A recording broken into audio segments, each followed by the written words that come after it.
work started. It's 9:01. Calling the meeting to order.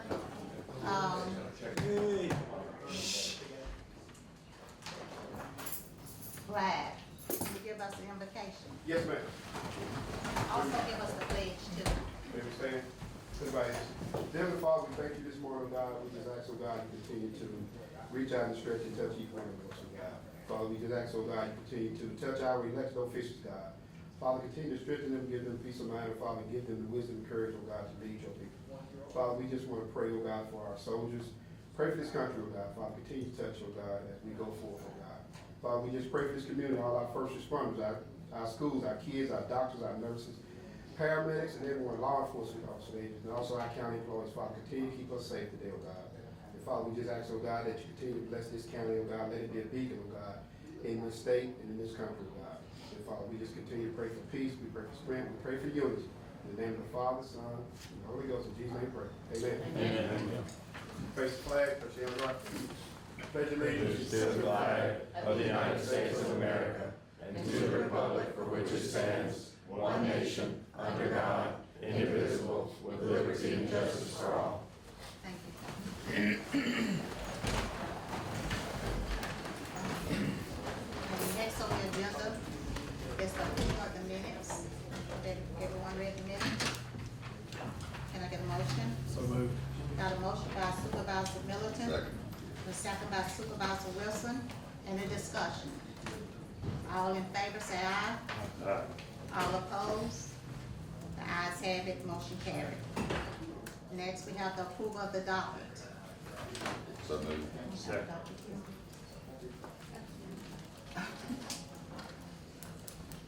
Alright.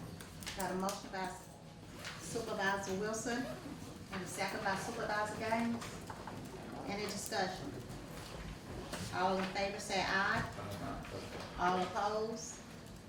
The ayes have it, motion carried. Alright. Next is the monthly financial report, the approval. We're gonna approve all this together, the sheriff department, the chancery clerk, and the purchasing report. So moved. Got a motion by Supervisor Gaines, can I get a second? Second by Supervisor Wilson. Any discussion? All in favor say aye. All opposed? The ayes have it, motion carried. Next on the agenda, we moving on, is a special presentation, if any. Do we have any special presentations? Okay. We'll move on. Next, county business.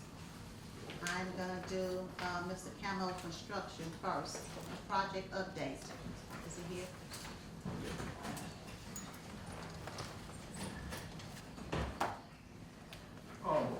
Thank you, board, for moving me up on something situation today. I appreciate that. I want to come today and try to get this issue about the warranty on these projects resolved. In the contract documents and these things, I know it sounds weird, but it's a pecking order. It's a hierarchy with all the way this stuff is written. But in the general conditions, on page I-58, it does state about the warranty and the warranty period, and then once you fix it, then you're supposed to do it, maintain it for another year. And then if it fails, then another year. It says it in there. I'm not gonna say it doesn't. It says it on both the projects for Group 4 and for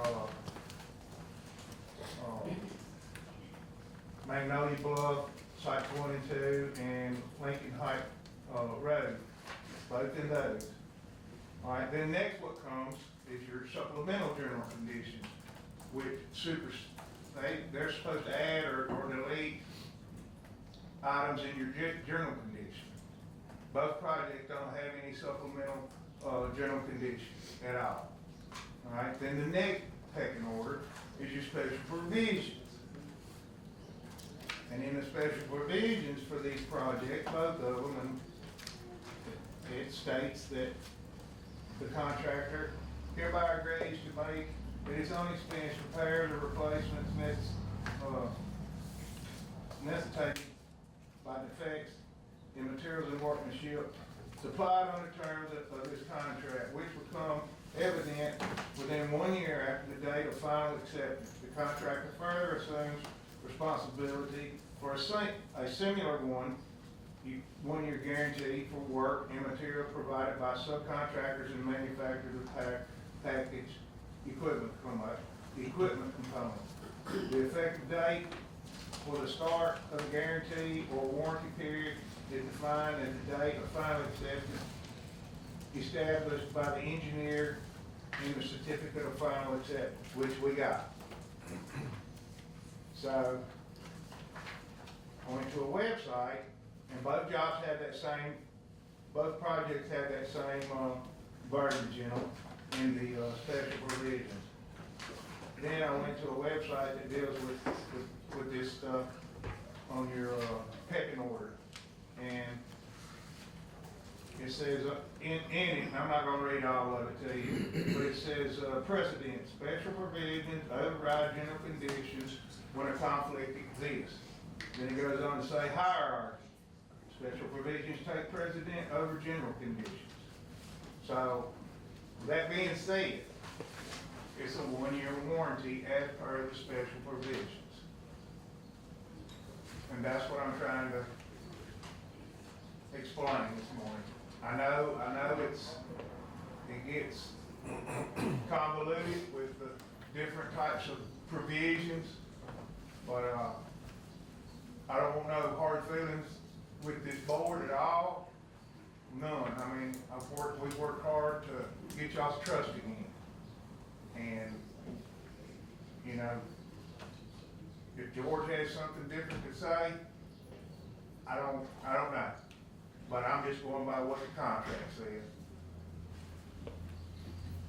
Yeah, I mean, I haven't had a chance to look at the contract either. I certainly will have I'll written leave down. these with I you. certainly have written down the sites that he had said, I-58, which provides that it renews, and then the special provisions says it's a warranty for 1 year.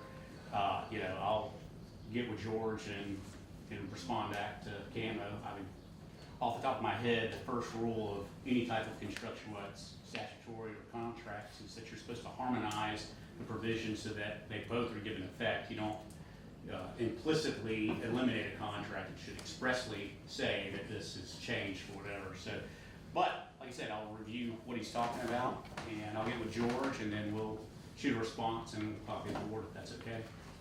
Yeah. Yeah, Madam President, I'd just like to say, you know, if you're right, then we need to address that with our engineer. If our engineer's right, it needs to be addressed with you. So if there's a 1-year warranty, from the last time you touched that site, you know, there's been discussion amongst this board that if that's not addressed, then moving forward, we're gonna look at other contractors. If you're not gonna stand up to that 1-year warranty, if you're required to. And I think if you get the statement from our attorney that you're required to, I assume you're gonna address it. I mean, I'll address it, but here's my deal. You know, go out and take pictures, and we might have fixed this spot right here, and then it come up over here. And there's no way to really tell. And, you know, if I fixed it here and then something happened 10 foot over there, that ain't my responsibility. But, again, if it says I gotta go back and do it, I'll go do it. I'm just going by what the contract document says, that's all I'm going by. Okay. Okay. Any other questions? Mr. Ford, do you have anything? No, I will say that I'm talking about locations that he fixed it he fixed it once, and then came back and he fixed it again. He agreed to the 1-year warranty at that point, and then when it got time to come back and fix it again, now we're at the point where he's not under the warranty. So at one point in time, it was okay with the extended warranty, but now it's not. Well, Okay. so when all this started, they didn't read far enough. And I got in there one day and got to reading and found it. And, Who's they? sorry, Who is they? my people that work for me, But you're the final call, right? yes, sir. Okay. We'll get with the attorney and we'll find out going forward. Okay, Thank thank you. y'all, appreciate it very much. Thank you. Okay. Next on the agenda, we have Mr. Shane Adams with Applied Technology Group. Hey, I want to thank y'all for giving me a little bit of time. Again, like Ms. Hutchins said, I'm Shane Adams with Applied Technology Group. We provide cybersecurity services to critical infrastructure. Our company is based in Jackson, Mississippi. We work very close with the Department of Homeland Security, both federal and state. We also work with the FBI. We met several of y'all at the Midwinter Conference, and through our discussions there, felt like it was worthy of having a conversation here in front of the board about what we do for cybersecurity and what you guys might want to think about doing. We've worked with Hines County. They've had a ransomware incident. George County had a ransomware incident. We've had several other cities and local governments and entities, and of course, UNMC is going through it right now. I would ask y'all and implore y'all to make sure that you take cybersecurity seriously. As the county, it can affect business, it can affect daily operations, it can also affect private citizens' data, access to their government information, access to their services, access to the sheriff's department, services and things that y'all put in place. Cybersecurity attacks are on the rise. They've been around for several years. I don't think it's any secret that, we're all under attack. It's just going to get worse as our political climate changes and things like that. We saw, over the weekend, things that developed over the weekend.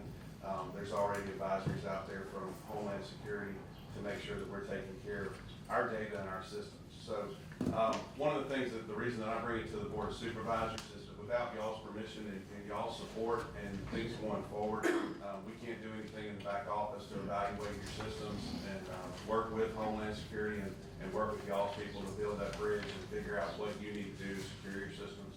So I ask, the board, if y'all have any recommendation or any questions of me to figure out what we need to make as a recommendation for you all.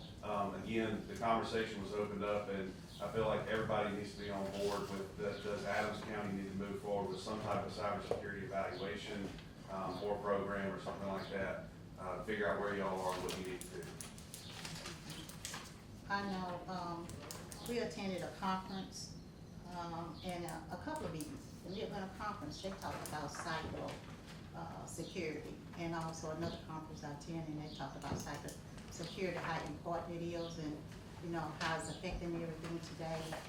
And so, my suggestion would be that you give the county administrator and our IT person to see what we need to do Okay. to secure this. I think that's the main thing, is we need y'all's permission as a board to work with them, so before we do anything. How do you all feel? Well, I agree. Looking at the UNMC. Yeah, saw that. I don't think they ever paid the ransom, but they got it fixed. But we don't have the technology that they do. So I think we need to let Mitzi and the IT guy and maybe Brandy Page all in on that. Scott, you wanna be involved too? Sure you do. We I don't think need I could add anything to it. Do we need a motion to allow them to? Sure. So move. Got a motion by Supervisor Wilson, can I get a second? Second. Second by Supervisor Gray, any discussion? Yes, ma'am. The motion is to allow them to do what? Work with the county administrator and the IT guy to come up with a plan of what? I think he just wants to come in and look in the background and see what we have. He just wants to assess any risks that we have, from what I That's, understand. that's what I Yeah, just to understood. let you know, the way this process works, when we work with several counties, is we come in with Homeland Security and do a free assessment. So anything that we can provide and bring to the table that Homeland Security, state or federal, FBI, anybody brings, it can come at no cost. We want to do it at no cost. We're from Mississippi. Mississippi doesn't have the money that other places have, and we want to make sure that those services are taken advantage of first.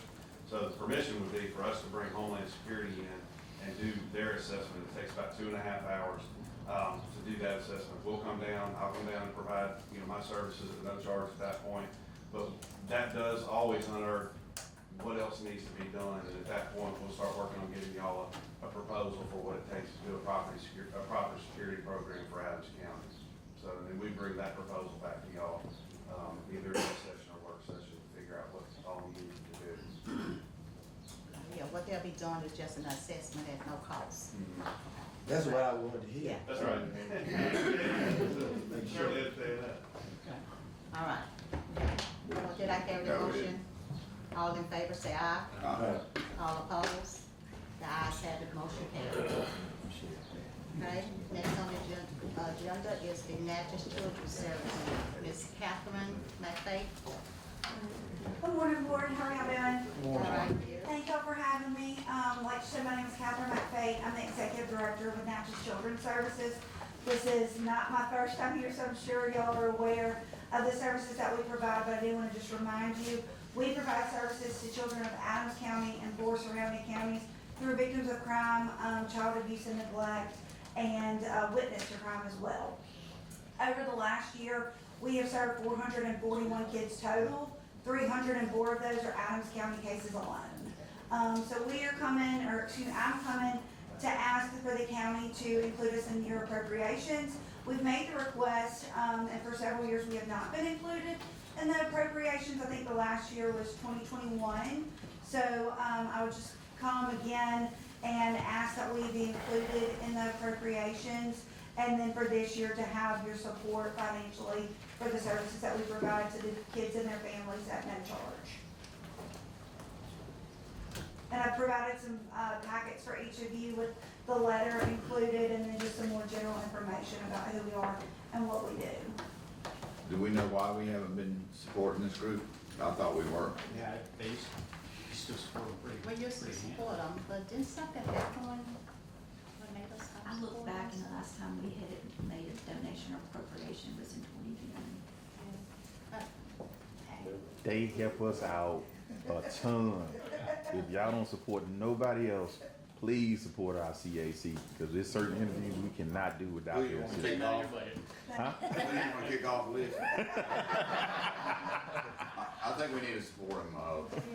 I don't know what your ask was. Is it in here? Was it 15,000? You Something like Yeah, that? yeah, so the National Children's Alliance, the organization out of DC that runs all the children's advocacy centers, they research reports that it costs nearly $1,000 per child to run a CAC. And so based off the kids that we serve, that would be that we're saving the city and county close to $440,000 of the counties that we serve. So Adams is $300,000. So we're asking for $15,000 to be in support for appropriations to continue the services that we provide. And then I'll submit another letter. I know as your new budget planning comes up, I'll submit a letter for the next year as well that I have done in the past. Let me ask a question. Ms. what was the cost last time? In 2021, what did we, Yeah, what's the Natchez Children's Home? that's what it was. I knew That's something the had change. changed. That's why. We've actually been Natchez Children's Services since 2012. So, but I mean, we were formerly the Natchez Children's Home, yes. They closed it, yeah. Mhm, Yeah, mhm. that's why we stopped the appropriation, because it had closed. So we can just add it to the list, and we need a motion to do that, and then let Mitzi figure it out. So the process is for everyone asking for an appropriation, they gotta turn in their request by July 1st, Right, which which I did. clearly she can do, and then it goes on to the budgeting Next budget. sheet, and you'll address it, you know, During But at budget that time. point. But I think she's asking if we could do a donation this year. No, We we cannot can't do do donations. We can't do donations. We go through the next budget season. You know, them kind of words that everybody be coming up with for a donation. Okay, well, I'll get that submitted again this year like I did last year, so we'll get that taken care of for sure. And then I have one more request, so April is Child Abuse Prevention Month. In years past, we have done a visual display with a sign and pinwheels in front of the courthouse, y'all may have seen. I'm asking for permission to do that again this year. So That's moved. fine. I got a motion by Supervisor Second. Middleton and a second by Supervisor Gray. Any discussion? All in favor, say aye. All opposed? The ayes have it, motion carried. Thank you so much. Thank you for bringing that to our attention. Yes, sir. Y'all have a good day. Next on the agenda is Mr. John Bernardo with the Bernardo Group. Thank you, Board, for having me today.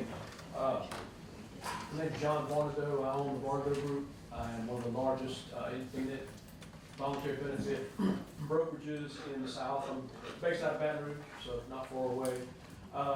and I actually just happened to cold call on, I've been calling on Long County, sent out emails to all the Chester clerks. And talked to someone last Tuesday or Wednesday, and they said the board meeting was today, and y'all doing open enrollment in a couple of weeks, so I said, let me hurry up and try to get there. So, if y'all see that folder, there's a white folder that I handed out to everybody, it has APL on the bottom right. I could take forever on this, but I'm gonna make it as quick as possible, because y'all didn't hear me talk about it. So, voluntary benefits, so after talking with someone at the county, they told me that y'all generally offer Aflac and Colonial, to the employees. County employees, that should be paid for by the employees themselves, usually it's just a voluntary benefit. I've been working with APL for 4 or 5 years, and they were founded in Jackson, Mississippi, so they're a local southern company. That's why I like to deal with them. But a couple of things that are very, very different from what they do to what Aflac and Colonial does is APL is a group carrier. Okay, what does that mean? That means that a group carrier is going to give you better benefits and better premiums no matter what, all the way down the line. Colonial and Aflac, I represent them as well because I'm a broker. Colonial and Aflac is a perfect solution for a pharmacy with 5 or 10 employees, for somebody that has 15, 20 employees. But when you have a larger group, you need to utilize a larger group by using group products. The most important part in all that package, I showed in there, I've got a breakdown of policies and how the difference is between what the cancer plan pays out, what the accident plan pays out, disability, and so forth and so on. But the most important thing between APL and these other carriers, Aflac and Colonial, is going to be guaranteed issue. Okay, what does that mean? That means it doesn't matter what your health status is. If you apply for a policy, you get the policy. Okay. Now with HIPAA laws, I'm sure you don't know how many of your employees have been denied coverage, but I'm standing here and I'd be willing to bet there's been a good handful of people that have tried to apply for a disability policy, for a life insurance policy, for a critical illness policy with Aflac and Colonial, and they've been denied coverage. Okay, so that's one thing about APL. Not only are your employees going to save between 40 and 60% and get better benefits, but everybody is going to be a guaranteed issue. You can get, if you sign up for the policy, if you elect it, you get it. The one that I like to harp on is life insurance. They have a 20-year term and a 30-year term. The employee guarantee issue amount is $150,000, okay, which is huge in a setting like that. Aflac and Colonial is probably going to be $50,000. You might get $75,000. But another kicker to this is going to be a spouse guaranteed issue up to $100,000. That's not going to be found anywhere. I represent 12 different carriers. APL is the only one that's going to do that on the carrier, on the side. Spouse guaranteed issue of $100,000. Unheard of. I actually got a group in Louisiana on the other side of Lafayette. Lady that was working there, she was the HR director. Her husband had brain cancer. She's 38 years old. They got 6 kids. So when the broker was in there, he said, look, what kids, there's something you can do as a guy that I work with, something you can do. Don't you have a company that will actually write life insurance on spouses? And I said, yeah, I told her about APL. So I went in there and I wrote her $100,000 policy on herself. She got a $100,000 policy on her spouse. She literally sat there and cried in the office because they had no life insurance. And obviously with them having a brain cancer diagnosis, there was nothing they could do about it. So, I mean, I know we're up against the clock here. I mean, it takes me a day or two to get things ready. Everything that I put together for y'all is fairly generic. On the right-hand side, I believe there's an application. It has y'all made a logo, stuck it on the top. That's all that they do to sign up. There's no sitting in front of a computer. There's no answering health questions. There's no height and weight. There's nothing on there. They want the policy, they get it. It's as simple as that. And then there's going to be a little benefit guide that I put in there behind it. It has Adams County on it. It's probably 12, 14 pages thick. That's what everybody would get. That's what all the employees would get when I would come out and see them. If I need to bring my team, we can do that and become myself. Whatever the easiest way to do it is. My contact information is in the back of that for every employee to have. So, again, I know it's quick. I can turn it around quick. I'm not trying to step on anyone's toes. Whatever other benefits y'all have, I'm not interested in that. It's going to be the Aflac and Colonial portion. Is that where I know I can save the employees money and get them better benefits. So, Okay. y'all can, Anybody have any questions? y'all have any questions for me? Sounds great. So you'll be here when they open up for the next round of this? Yes, sir, I would love to. I'll definitely show up and bring. And another thing, I put it in the front left, you know, the differences between APL and Colonial. One thing to make sure that, to reiterate to you guys, and I would tell the employees themselves is, if they currently have a policy with Colonial or Aflac, they're automatically just, they move right into it. So basically, if they have a short-term disability policy and they're pregnant and the policy goes into effect April 1st, they have that payment April 15th, they can move it to APL and the APL will pay them 100%. I've had that happen before. So a lot of people are like, no, you know, I had this, I had that, because there's no kind of pre-existing condition or anything like that on those types of things. So, Madam President, could you, talk about that short-term disability, because it looks like it's based on your age? Yes. Depends on how much you have to pay. Short-term disability is based on your age and your benefit amount, how much you elect to get based on your salary. And it's the same way with Aflac and Colonial. This policy here, this short-term is gonna be about the third or fourth one in that form that I did. But APL is gonna be about 60 to 80% cheaper on short-term disability than Colonial and Aflac. I file 5 times more claims with disability than I do with anything else. But on the age, that's a great question on that. It goes 18 to 49, 50 to 59, and then so forth and so on.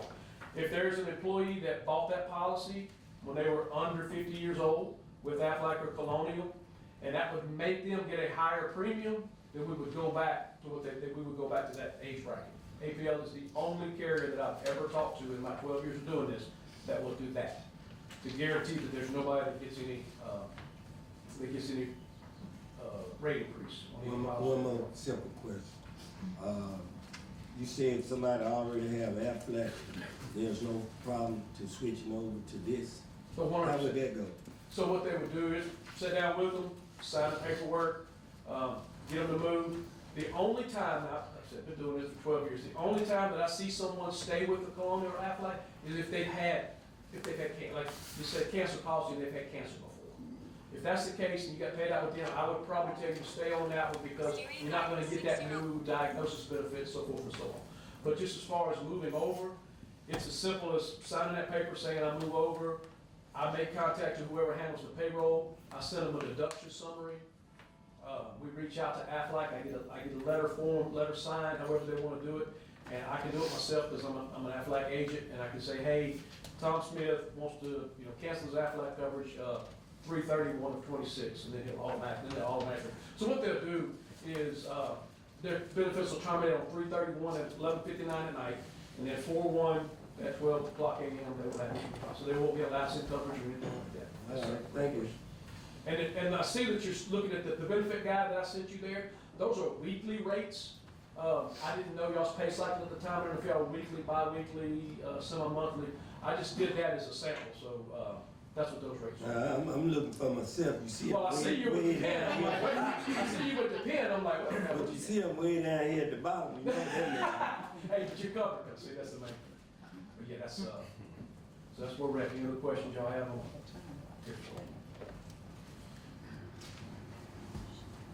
Any other questions? Yes. Uh, If he wants to, If you want to y'all allow him to get open Yeah. enrollment, you y'all need a want motion to to do get on, that. yeah. So moved. Got a motion by Supervisor Wilson and a second by Supervisor Gray. Any discussion? All in favor say aye. Aye. All opposed? The ayes have it, motion carried. Thank Thank you. y'all so much. Thank you, Mr. Arnold. Okay. Next, we have Abby Bendall with Acadian Ambulance Service. Have a great day. Hi everybody, thank you for your time today. I'm Abby Benoit with Acadian Ambulance Service. I'm the Director of Business Development. Hey, good morning guys, my name is Christian Dennis. I'm one of the operations managers for Acadian Ambulance. I cover all of central Louisiana from the Mississippi border to the Texas border and everything in between, and here into Adams County. We just wanted to take the opportunity this morning to come and introduce ourselves and give you guys a little information on who we are and the company that we are. So Acadian, we're coming up on our 55-year anniversary. We've been around since 1971, so this year we'll make 55 years. We're the largest 100% employee-owned and private ambulance company in the nation. We currently serve in 4 states, so Texas, Tennessee, Louisiana, and actively serving in Mississippi since 2000. We serve the majority of the counties on the coast and then up in DeSoto County as part of our Tennessee operations as well. So again, we wanted to kind of give you guys a little information. I'll let Abby come through and give you guys some more. And we take a lot of pride in our 100% employee-owned company. So everyone that works here really puts in their best efforts. We also train the most medics in the country, second only to UCLA, which is quite the feat. So this is how we're able to staff and serve our communities across these states. And it's really our pipeline for success. And we like to partner with the communities that we do serve, with our vocational schools, our community colleges, so that we're building your career pipeline as well for your youth and for others who want opportunities with us. And we just wanted to come today, introduce ourselves, see if we can answer any questions for you guys, and we think it's great. And to add on to that, just to kind of give a number to it. So last year, in the year 2025, we were able to produce 3,000 EMTs, paramedics, and EMRs onto the streets throughout all of our coverage areas. So on a yearly basis, we put about 1%, which is not a small number, but the nation's average of paramedics and EMTs. Like she was saying, we're second largest, only second to UCLA. The National EMS Academy is integrated into all of our communities that we operate and service in throughout Louisiana, Mississippi, as well as Texas, and in Tennessee. So again, thank you guys so much for the opportunity to come speak this morning. If you guys have any questions for us, we'd be happy to answer. Anybody have any questions? Thank you, we appreciate you. Thank y'all. Next is Mr. Fred Parker. Is he here? He's out of town. Good morning, Board. Good morning. I'm gonna repeat myself a couple of times. As I said when I presented all these figures to the county administrator, she was surprised that the rates hadn't gone up. We're at kind of critical juncture at this point. I got a call from the Samaritan Fund, and it is their policy that 30 days before the renewal date, that the people on the Samaritan Fund get a non-renewal letter. I told him we had a meeting this morning, that I was going to ask for approval this morning so that these people would not get this letter, and that when I go back and look at the proposal that the county administrator said she was leaning towards, you're looking at a total savings, a good savings, and in terms of actual hard cost insurance increase, you're looking at 1%. If any of you Google right now what the average increase on health insurance was last year and this year, it's running 9 to 12%. So I think we're really in a great position. I'd really like to get this approved this morning, proposal 1 or 2, especially since I need to let the Samaritan Fund know what the board's decision is. And I hope y'all still have I don't know if you still have those proposals, but that's where it stands. I know we looked over, it came up last meeting, and, we looked over and it was gonna come back today and approve that. So Scott, what you suggest, or Missy? I would make a recommendation to the board that we approve, or go with option 2 of Mr. Parker's proposal. So moved. And in addition to the Samaritan. And may I add too, as I mentioned 2 weeks ago, we have a 2-year fixed rate on the dental plan with Humana, and Madam President, you know, the dental plans can be the most contentious things to deal with, and I've had very few, I don't think I've had one phone call from an employee concerning this, so I'd like to get the approval for the Humana to be renewed, and it's at the same rate as it was last year, or this year. Y'all heard the request, we got a motion by Supervisor Wilson, and that's including the dental also. Second. And a second by Supervisor Middleton. Any discussion? I don't have a problem with it, but I just, when you say, savings of 1%, No, sir. it went up 1%. 1%. Okay. The cost of the fixed. It's a net loss, your fixed costs go up, but your projected amount is going to go down by, what was it, 75,000? 77,160. So- Well, I just come from a comfort. I agree with what Fred say because everybody say insurance is going up everywhere, and he say it just went up that 1%. That's amazing because it's going up higher than 1% for everybody else. Yeah, That's what I'm talking your about. Blue Cross Blue Shield fixed rates going up and your reinsurance probably actually going down, but your fixed cost is on their administration side going up. So despite that, it's a surprising savings. Mitzi, you budgeted, we thought the health insurance was gonna go pretty high, didn't you? I had budgeted a 10% increase. So that's great, yeah. That's what. Don't tell Fred that. Right, I didn't hear. Thankfully, as you may, hearing, don't hear some He things already, you may not want to hear.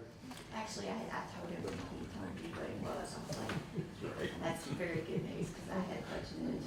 So you had already told me. Yeah, so. She might have budgeted for it, but that don't mean we were gonna vote for it. I know that, that's right. All right, all in favor say aye. Alright. All opposed?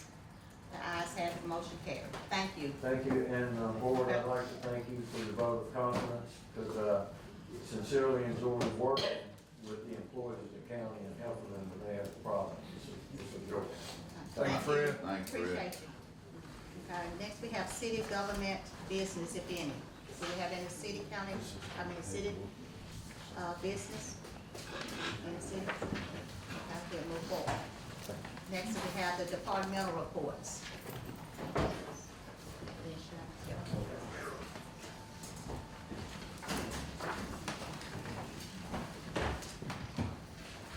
Good morning, Board. Joe Bellin with the Accountability Recovery Board. I presented, passed out this morning, just a list of the expenditures, the way that the expenditures work with the administrative office courses from July 1st, 2025 to June 30th, 2026. The amount on the left side is the amount that was spent. The amount on the right side is the amount recuperated. Just to sum it up, it was $89,750.15 that was spent, and that money was recuperated. So there's no expense to the county. Anybody have any questions? The program's going really well, and Yes. we appreciate it. Thank you. Thanks, Joe. Next.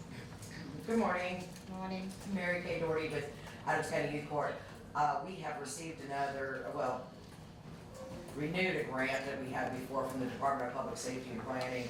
It is for $66,547.56. It's our JAG, it's federal funds, but I have the award.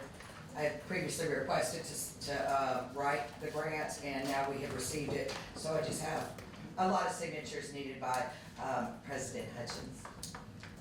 So I'm just gonna present that today, that's all I have. All right, thank you. We need to Do we need a motion? Do you? Yeah, we need a motion. Second. Got a motion by Supervisor Middleton and a second by Supervisor Wilson. Any discussion? All in favor say aye. All opposed? The ayes have it, motion carried. Thank you. Good morning. Good morning. Thank you. Y'all remember me? We do. I had 7 board orders, all on real property. I'm just the messenger. Okay. The first one is Jesse and Sandy Witt on Windy Hill. Their property was, somebody else's property was assessed to them. The loss would be, $1,489. What's the address? 94 Windy Hill. was that other person assessed as well? Yeah, so it's double It's a actually. double assessment. Yeah. Okay. You heard the request? So moved. Got a motion by Supervisor Middleton Second. and a second by Supervisor Wilson. All in favor, say aye. Any discussion? We can find out if we have any discussion first. All in favor, say aye. All opposed? The ayes have it, motion carried. The next one is a mobile home for Hattie Harris Kelly Estate. Sedgefield Road, in the mobile home, it's been double assessed. It's on the transit list and it's on the, real property side. What's the address? 250 Sedgefield, What's the cost? $190. You heard the request, can I get a motion? So moved. Got a motion Second. by Supervisor Middleton and a second by Supervisor Wilson. Are you leaving the real estate, the real property assessment on and getting rid of the personal? You said it was assessed as personal and as real. Are you keeping the real and getting rid of the personal? No, they're keeping it on the, personal side, the transit side. It's not attached to the property? No, somebody else owns the property. Does that make sense? Yeah. Okay. All in favor, say aye. All opposed? The ayes have it, motion carried. This one is Briarview LLC, 31 Irving Lane. It says fire/pool is gone. A difference of $9,315.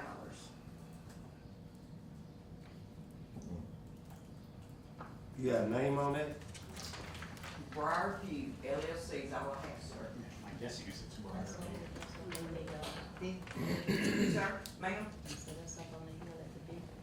You That's say my, it's, that's my guess. you say it's gone. That's what it has on here. I don't know what fire is, not unless it's fireplaces. It just says fire/pool or gone. The fire, Let me ask a question. the fire burned at the pool? So I'm We- trying to figure out Water the We are approving these, so when y'all got this information, did anybody go out and verify what's on that paper that, Wayne did, okay. Yeah, Wait, so you- Chris did. yes. These are his actual board orders here. Wayne done all these. Okay. So the cost is $9,315. You heard the request? So moved. Got a motion by Supervisor Wilson, Second. second by Supervisor Gaines. Any discussion? All in favor, say aye. All opposed? The ayes have it, motion carried. Another, Briarview LLC at 31 Irving. How's that possible? This says the building's gone. I think that's probably a duplicate. That's what I'm thinking. It is. What's Because the, that's what I what's thought. the, what's the The amount? building is gone, that's The what it is. PIN numbers are different. What's the amount? There's two of them? They're showing. $3,214. Different. Is it, Yeah, but I thought, let me go look I at thought we that. did one last meeting. Let me go look at She that. said she had the incorrect amount on it, so that's why she was having to exhibit. We did one last meeting, I said. Look at that Because I before told her we make sure that we got that right. Right, she didn't have to come back before y'all and represent it since the amount's changed. Do I need to go look at it? I would, yeah. Okay, I can do that on both of these, on both of the 31, okay? Julia Britt and Terry Lee at 15 Owl Lane, building on wrong parcel.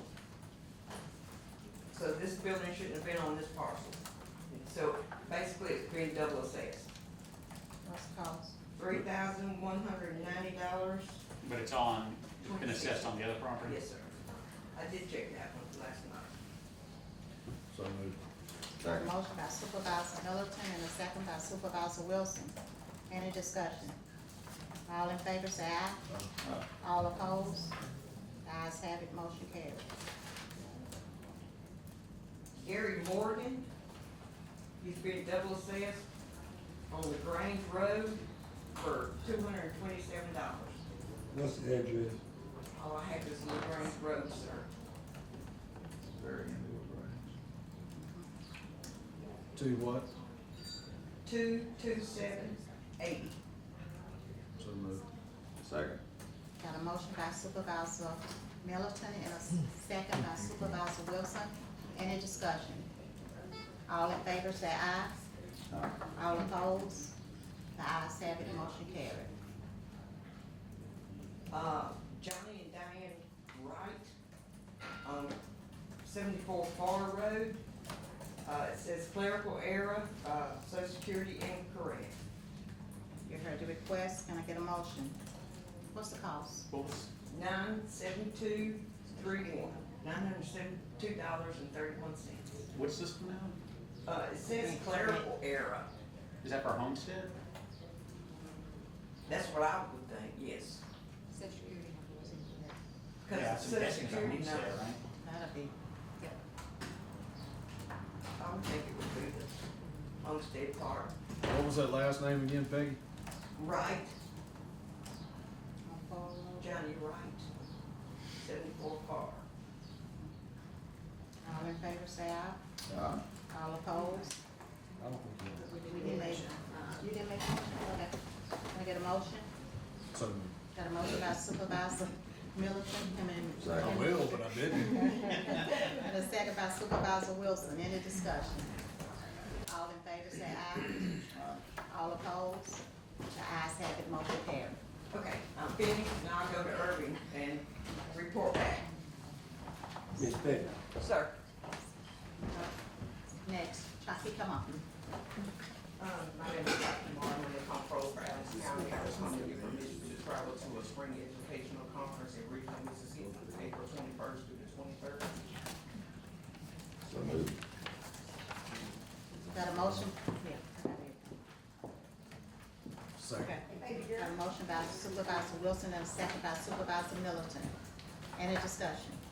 All in favor say aye. All opposed? The ayes have it, motion carried. Ricky, did you vote on that one? Yeah, what was, For travel? travel for Chucky. I'm present. Yeah. He didn't say next. Okay. All right, next. Good morning, Lachey Riley, Adams County Sanitation Department. I just wanted to come in and report that we billed our 5,838 residents today. We have about 245 that are still on our drafts. And everybody's still on the floor. We didn't have very many complaints this month at all. I do have a question that we've had calls about hunting camps. Whether they are supposed to be charged for sanitation. Yes, they're supposed to be Yeah. charged if you generate any rubbish or garbage within the year, then you're assessed. So that's what we've been telling them, and the ones that did oppose, I just told them if they wanted to appeal, then they can appeal, and when we go before the, court. That's the correct thing to do. Discuss, yeah. So we have been building them, right? The ones that we get on the, E911 sheets, we are building them. Okay. Now, prior to that, when Sue was there, I can't say, but the ones that I catch, I am building. Well, it's tough to keep them Yeah. up with who's what on a hunting camp, because you, like you said, 911's our best way of getting it. But if we find it, we do it. That's all. Thank you. All right. And that, the law requires us to do that. It's not like we're choosing, it's just you generate rubbish, and you gotta bill your residents.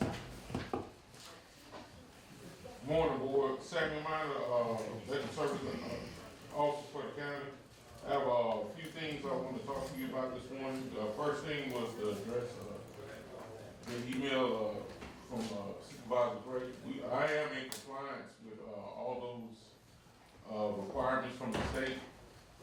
The email you sent me when you came from the conference about was I working 1,000 hours just to make sure that we're in compliance. Oh, what I gave you? Yeah. Okay. I am in compliance, I've done the training, done the trip training and everything, so we're good to go on that. It's just, something that they're putting out to, trying to standardize the office, the veteran service officers for all the counties, but some counties were only doing, they were doing less than 1,000 hours a year. But we were good to go on that. The second thing, I just wanted to make you guys aware of, a ruling that they tried to come down with, changing, the evaluation system for the veterans. They shot that down, the VA ended up shooting that down because, what they were trying to do is saying that, if a veteran was taking medication for a, illness or injury, and the medication helped them, they were going to decrease their rating. But, They shot it down? yes. And, the last thing is, I'm waiting on the state.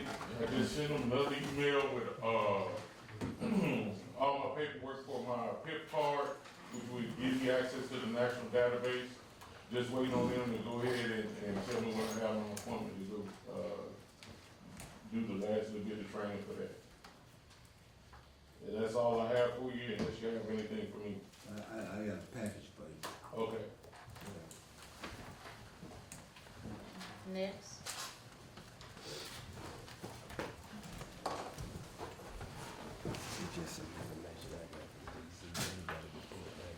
Good morning.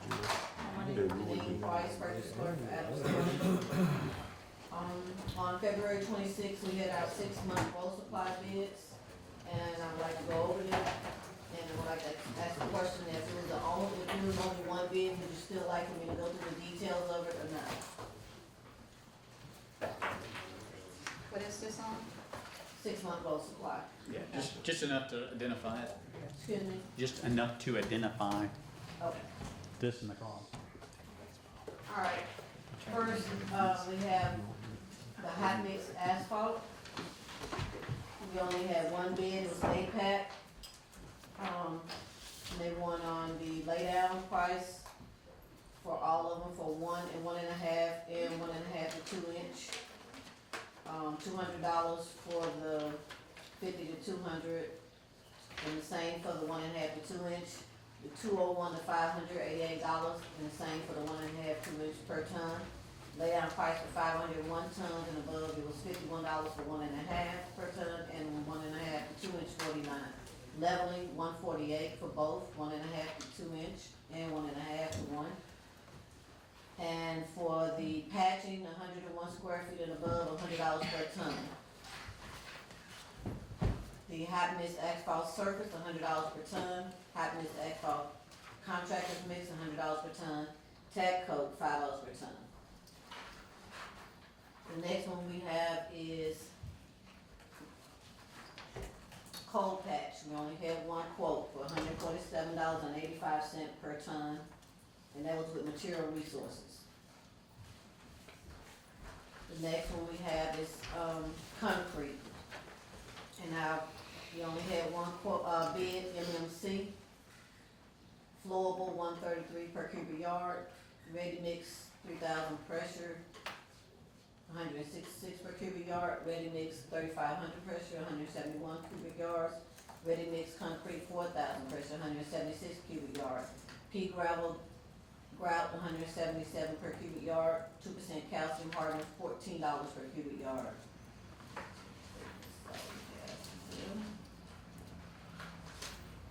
And the last one we have is for culverts. We had 2 different quotes, and it was a mixture on both of what each one won. So, I'll go through this. On the, double pipe wall, 10 inch, 12 inch, 15 and 18 inch, Natchez culvert won. On the 24 inch, 30 inch and 36 inch, Southern culvert won. I'll give you the prices on those. The 10 inch is $664, 12 inch $690, 15 inch $940, 18 inch $1266. That was Natchez culvert, and for Southern culvert, $7.10 for 12 inch, $950, 15 inch and $1270, 18 inch. On the 24, 30 and 36 inch, Southern culvert won. The 24 inch was $21.30. 30 inch was $30.65, and 36 inch was $38.50. For Natchez culvert, 24 inch was $21.47, 30 inch $30.85, 36 inch stayed at $38.67. Alright, on the 42-inch, the 48-inch, and the 60-inch, Natchez Cover was the only one that bid on that one. Southern Cover didn't bid on it. The 42-inch was $57.61, 48-inch $62.79, and the 60-inch was $108. For the band, Natchez Cover won on all 10-inch through 60-inch. 10-inch was $10.86, 12-inch $12.25, 15-inch $20.40, 18 $34.77, 24 $49.03, 30-inch $113.99, 36-inch $158.60, 42-inch $232.14, 48-inch $272.51, and 60-inch $423. And the only ones that Southern Cover bid were 12-inch for $13, 15-inch $22, 18-inch $38, and 24-inch $53, 30-inch $125, and 36 $174. For the 16 gauge, Southern Cover won on all of those from 12-inch to 42 inches. For the 14 gauge, Southern Cover won for all of them on the 12-inch to 42. Natchez Cover did not bid on those. And the last one I have is 12-inch single wall, $8.50. 15-inch single wall is $11.30. Southern Cover won on that. Natchez Cover did not bid on it. And that concludes my order. Bids for 6-month road department. Any questions? Do you need to take it under advisement with Roddy, or are you? No, we've already done it? we already did. We took it under advisement. We're making a final decision now. So moved. That's ready to read them out. Second. Got a motion by Supervisor Middleton and a second by Supervisor Wilson. Any discussion? We're gonna All in accept. favor, say aye. We know All it's business. opposed? The ayes have it, motion carries. What you saying? Did y'all accept the bids, is that? Yes, we accepted the bid. That's what we did. We don't even want to, we accepted, we agreed on it, we took it under advisement at the bid. She opened the third, she took one of five, and me and her went over this morning. Okay. Anything else? Yes, I have 3 sole source that I need to put on the minutes and get approval. The first one is Altair Robotics. They are the only one that repairs the drones that we have with the sheriff department. And I have the sole source letter. We have to approve it, that's it. See the letter? Yeah. I need a letter. You got Yeah, a letter? Okay, I'll bring it to you. You say you got 1 or 3? I have 3, that's why I'm doing them all together at the same Do them all time. together. Go Yeah, ahead. that's what I'm gonna give them to y'all together. I have to vote on them individually, but I go ahead and give you all of them. Yeah, each one has to individually be, this is a sole source, and this is a sole source. Okay, so we're gonna be wide. Okay, That's can I get a fine. motion? What's the letter from? Excuse me? The letter for the drone repair. With Altair. She said Altair. I said Altair. He wants to see the letter. Okay, I'll give you all of them before we do it.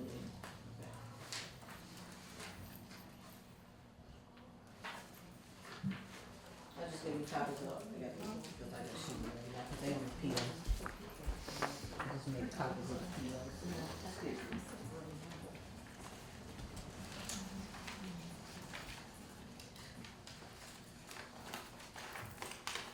And I'll give you, welcome to have it, and that's the one for, the next one that I'm gonna bring up, and that one for.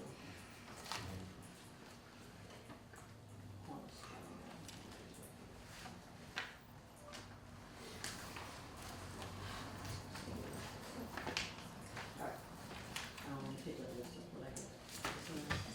Okay.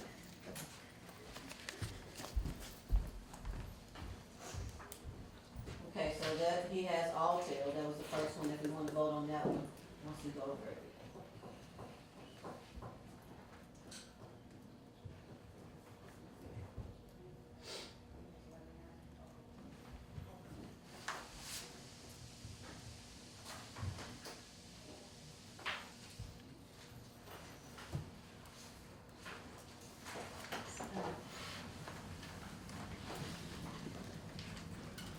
This has thermal vision gimbal, what is it?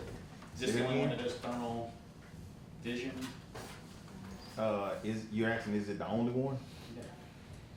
Is it on the drone, or what are you asking? Only drone that has thermal vision It's the only one that we have that does thermal vision, but some of the specs on those drones right there are solely made by that company. I'm not gonna say thermal vision is, but some of the other specs are.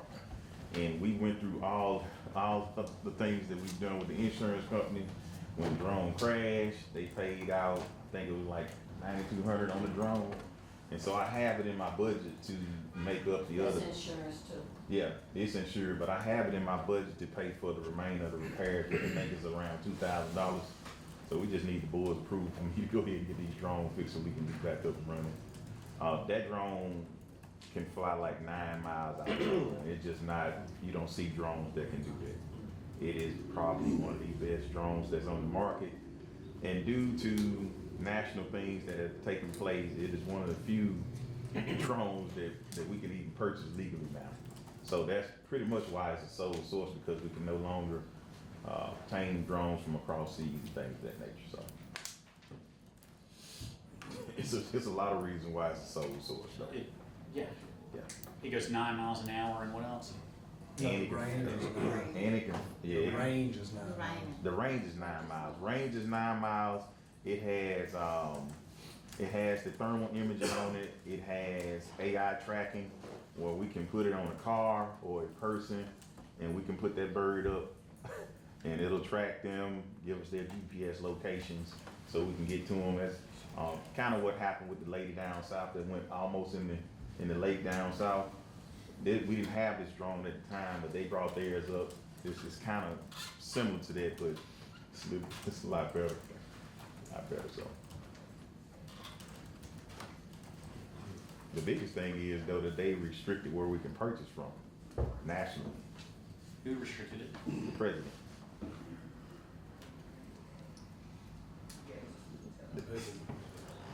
And so like we have to buy American made now as much as possible. So. And I'm not saying anything either way on that. That's just the rules. And we're trying our best to follow, so. Need anything else, Scott, before we make a motion? Yeah. Can I get a motion? So moved. Got a motion by Supervisor Gray Second. and a second by Supervisor Wilson. Any discussion? All in favor say aye. All opposed? The ayes have it, motion carried. Okay, the next one we have is with election systems and software to purchase new, 2 new machines, election machines. And it's a sole source, the only place we can get them from. For the election machines.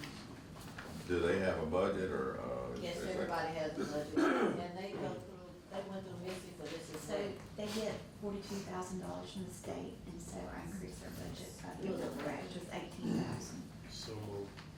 Second. Got a motion by Supervisor Gaines and a second by Supervisor Wilson. Any discussion? All in favor say aye. All opposed? The ayes have it, motion carried. Okay, the last one I have is Cornerstone Detention Products. This is the only company that can repair the paddings in the jail cells and in the library. You ready to press? Got a motion by Supervisor Gaines, second by Supervisor Wilson. Any discussion? All in favor say aye. All opposed? The ayes have it, motion carried. You have a question, Scott?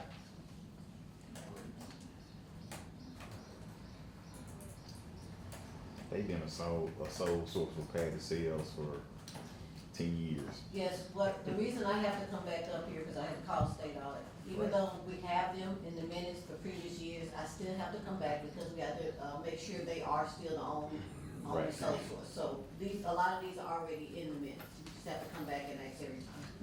Okay. Thank you, that's all you have? That's all I have. Thank you. Thank you.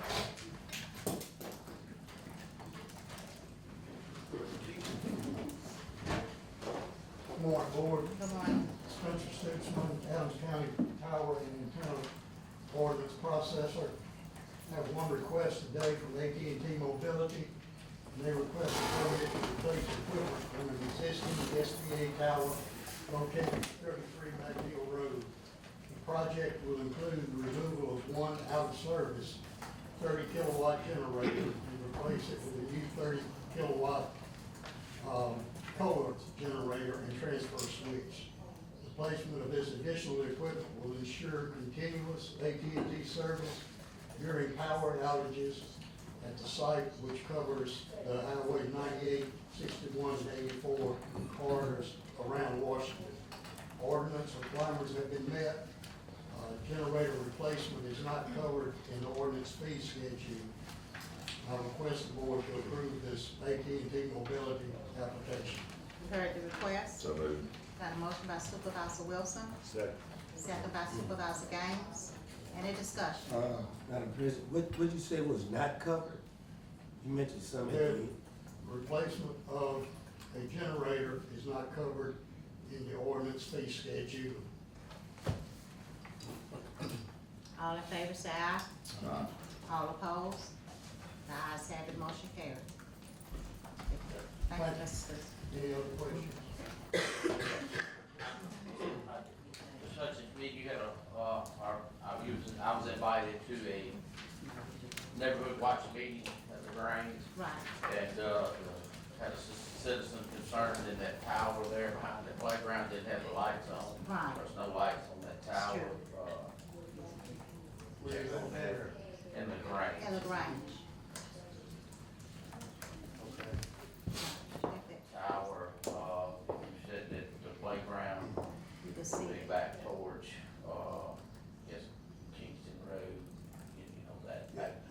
Or would it be Fire Tower? We have no idea whose tower it is, we just Yeah. had somebody ask at the meeting, neighborhood watch meeting.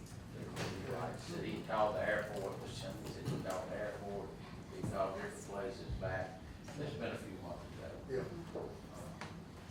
I would recognize that tower. Okay. That's what they- I just wanted to add. Yeah. It would be a private tower Okay. that's not associated Okay. with cellular. You can see it if you're standing on the Grange playground, you can see it Yeah. from there. Okay, thank you.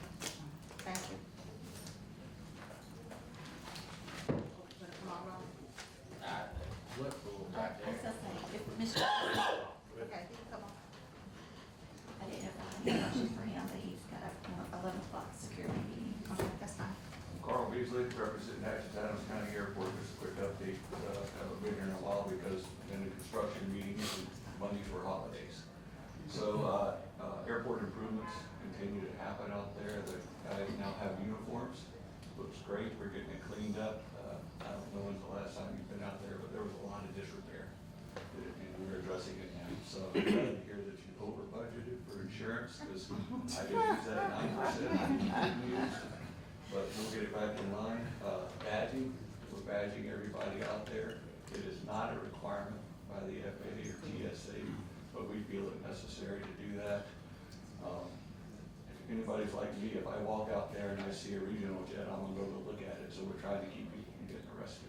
So we are badging, we're different color codes for employees, for, construction company that's out there now, and for tenants. So if you have a need to be on the airport, come see me, I'll help you out.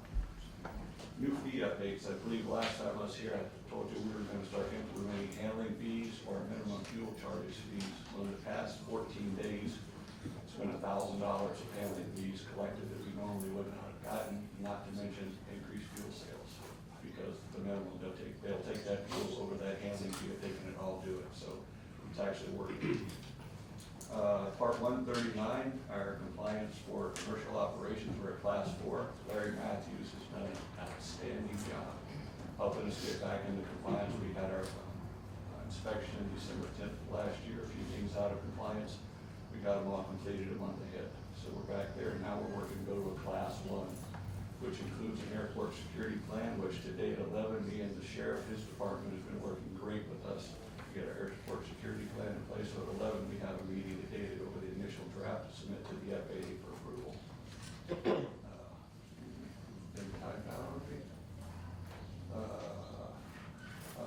Neil Schaefer is working with us. As you know, we got the $900,000 grant for the new aircraft rescue firefighting vehicle. We're putting together specs on that. It's really gonna be needed. Our other one's on its last leg, but we're keeping it going. We'll be ready for the airport to open. terminal construction, it's going well. Brash is out there. Fortunately, I'm able to go back and forth over there, and there's been some cost savings, thanks to Mr. Dollar here. They're tearing up concrete, so instead of them having to haul it off, I was able to get him to get it and use it for your projects in your road. You'll be out there today, as we took hanger doors off, you get your iron, your metal. So we're recycling, cut down on cost, do you guys stuff for free, and hopefully cut down on cost from our contractor out there. Also, I don't know if you ever was in the Paradise Hangar, Mr. Paradise, there's a nice office in there. We were able to get that out, push it out, so they're actually using that as a construction office, which cuts down, they don't have to rent a building for 6 months to build. So, and after that, so another one of our new employees out there her family owns a moving company. They're gonna take that to her house, so she'll get that after we're done. Let's see, contracts, we started draft contracts that Mr. Slover will need your help with. Lease contracts, tenant contract for SkyWest, TSA, Enterprise, Uber, Turo, taxis, they'll all need a term review. SkyWest and Enterprise will be the first one you'll see. We just want to look over it real quick to make sure we're doing everything correctly. Lastly, I would encourage all the board members to come out there and see the airport. I don't know when's the last time you've been out there, especially Mr. Gaines, your district.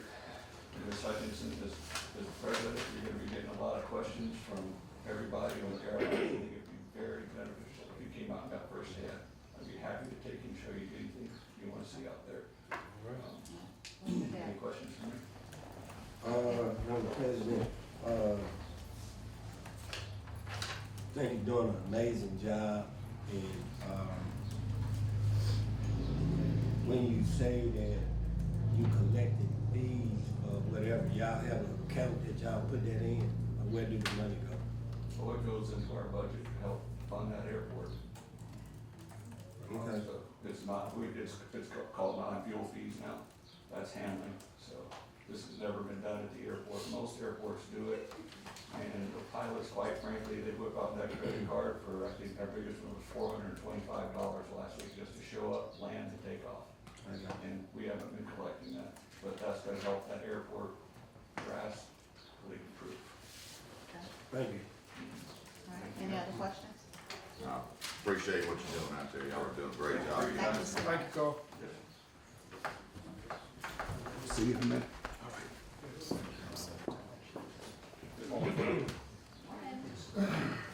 We had 380 requests through 911 for service. 260 of those were transported. Received response time at 9:50, 89% compliance. County at 15:10 for 91. 68 refusals, 12 no patients found, 24 cancels. That's 16 site calls. And once again, we stand on the work that the Sheriff's Department, Police Department do to get those things calmed down, protect the crews. 354 multiple calls taking place at the same timeline. Had 8 medical flights from the field from the 911 calls. I got some numbers from my air counterpart, Jamie. Out of those additional, on those 8, they flew 25 that were direct requests. Those come in from the hospitals or patients that have the air membership with Air Evac. So they were busy, and we got one of the crews in with us today just to kind of introduce them and start kind of showing y'all those folks as well. 883 requests in total for emergency response. That's to include the 911 and the private direct call for 911 response or for a 911 style response. That's all I had. Do y'all have any questions for me this morning? Anybody have any questions? Thank you. Thank y'all. Appreciate it, Tim. Madam President, can, the sheriff go next, because he's supposed to be in an 11 o'clock meeting as well. Get on that 8-tier called TSA. I'm sorry, man. Usually wait till last, but I won't be long. I promise you all, because I got to get on the Zoom. How you doing this morning, board? Good. I do have a couple things this morning. The main thing, I'm not asking any money today, though. Yeah, man. Ain't nothing wrong with that. Look, Yeah, but Rick, I knew y'all would appreciate that. Let me get my notes pulled up here. The first thing I wanna do is give you all the trash reports. Turn the light on this thing so I can see. Trash reports for the month of February, and I know Supervisor Gaines has left. You can walk out the room, but I've already received that call about Broadmoor Drive, Supervisor Gray. Y'all know I get that call every week. It's on the schedule for the day, so I'm gonna get that out of the way early. But the trash reports for the day, for the month of February, District 1, 269 bags, District 2, 6 bags, District 3, 92 bags, District 4, 12 bags, District 5, 94 bags, for a total of 486 bags of trash that were picked up. I will say this, I got my crews that work the state highways told me the other day, they said, Sheriff, we got a couple of guys from down there, and they said, those guys don't do nothing but work hard when they're out there on that highway. And they said they picked up more trash with those two guys than they had when they normally had 4. So I want to thank Mississippi Department of Corrections for allowing those guys to come down here and work with us on keeping our highways clean. The other thing I want to do is just ask everybody to keep their thoughts and prayers. Give the families of Diamond D and Cameron Hyder, keep them up in their prayers. Those are the 2 young people who lost their lives this weekend up in Alcorn in that fatal wreck. You know, all I can do is just pray for that family, because I know that family was in another funeral at the time when that accident happened. So to be at a funeral and then to get that news, that's some very tough news. I do want to publicly say, and I put something up and I sent it to the Democratic reps, to all the fires. Our firefighters, they have to be extremely exhausted with the amount of fires that we have. And I just wanted to publicly thank them for their service and the things that they've done over the weekend. Our deputies were there with them too as well, but those firemen were the ones out there, man, those hoses, connecting them, loading those trucks with water and battling fire after fire after fire. We do have state fire marshals coming down to assist in some of these investigations, and we have our county firefighter, fire marshal as well. All those guys are out there on the scenes now, and if you look at the newspaper, it's like 10 of them maybe. I don't know. We're not under a burn ban anymore, but I do want the public to use safe practices if they just absolutely have to burn. Now, I put up a laundry list of safe practices for people to go on the Adams County Sheriff's Office Facebook page and take a look at, because not only are the firefighters exhausted, so are the deputies and everybody else who respond, EMAs, volunteers, everybody. Because it's not just one group, it's everybody. And I can only imagine how exhausted those guys were. At one point, they were battling a couple house fires at the same time. And you know, when you have that kind of stuff going on, it definitely stretches your resources out tremendously. Now, I'll let EMA Director Bradford talk about the tanker truck. I sent you a little video. I'll let you bring that up. I'll stay in my lane on that one. But he definitely has something he probably needs to bring to the board's attention about that. Scott, I wanted to ask you something in the board here before I left out here. I wanted to ask you all, have y'all considered any more about that ordinance, or I'm asking you all to require that apartment complexes put in security cameras? I'm just asking before the next incident happens. We, to my knowledge, well, Scott, you answer outside the county.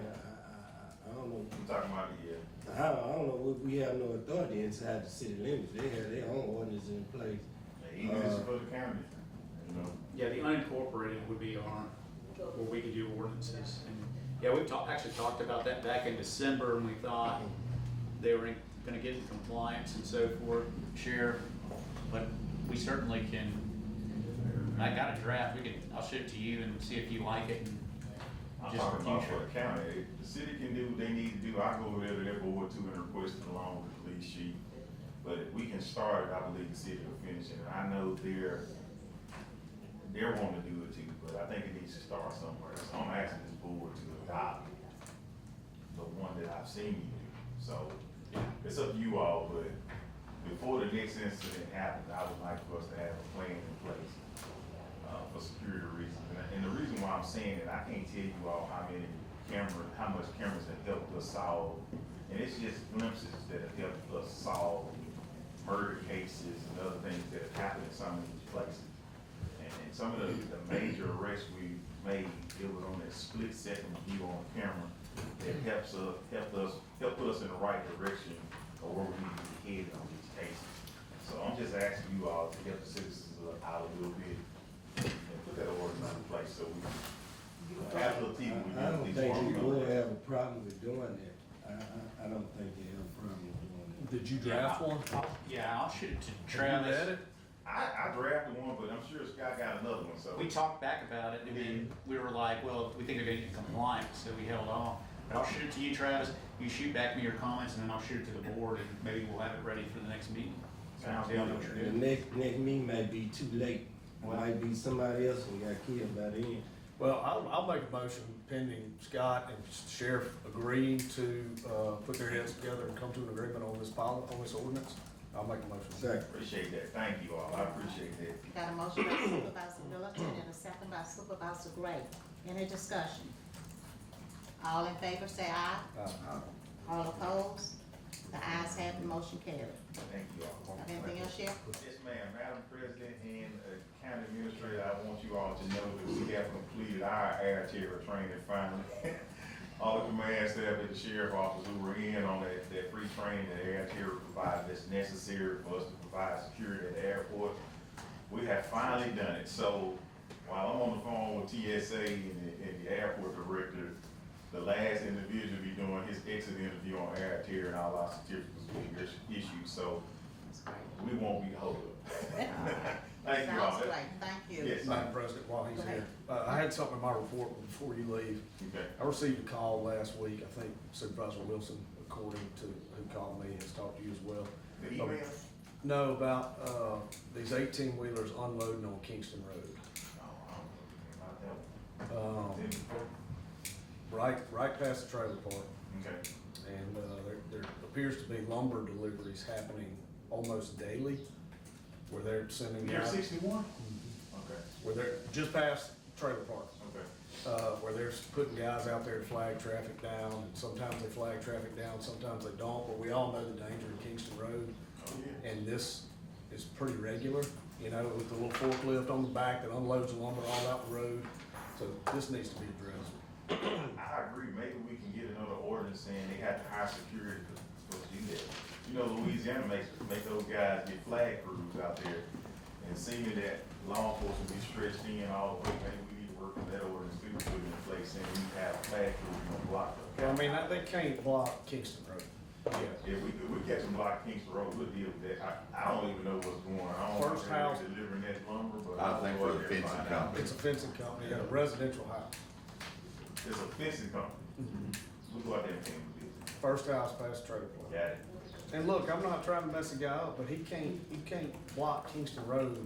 It's not safe. We'll get it worked out. He just needs to build a road into his place where he can unload it on his place, not in the middle of the road. Yeah. We'll go out there and pay them a visit, and we'll get it worked out. You all have anything else for me? Yes, Yes. I said, thank you, Thank appreciate all. you, Sheriff. Appreciate you. There's no certificate in this.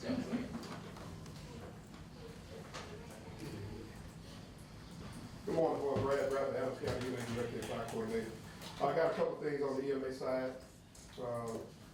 We're gonna be planning some hyper reach campaigns again. So we'll try to reach out to the community and get a lot of people enrolled in. I know a lot of people complain about it, but that's the way we put out pertinent information that we need to get out to the citizens. Also, the sheriff department, he uses it, for that. So we just need to make sure people sign up for it. I know it may be a hassle, but you know, that may be the last thing you hear between safety and any takeover or anything like that. Especially with a lot of stuff going on, especially we can transition to the spring severe weather. So we want people to start preparing, have a plan, make sure we're good with that. On the other hand, we did talk to FEMA. We've been, as I said last time, we've qualified for the PA side.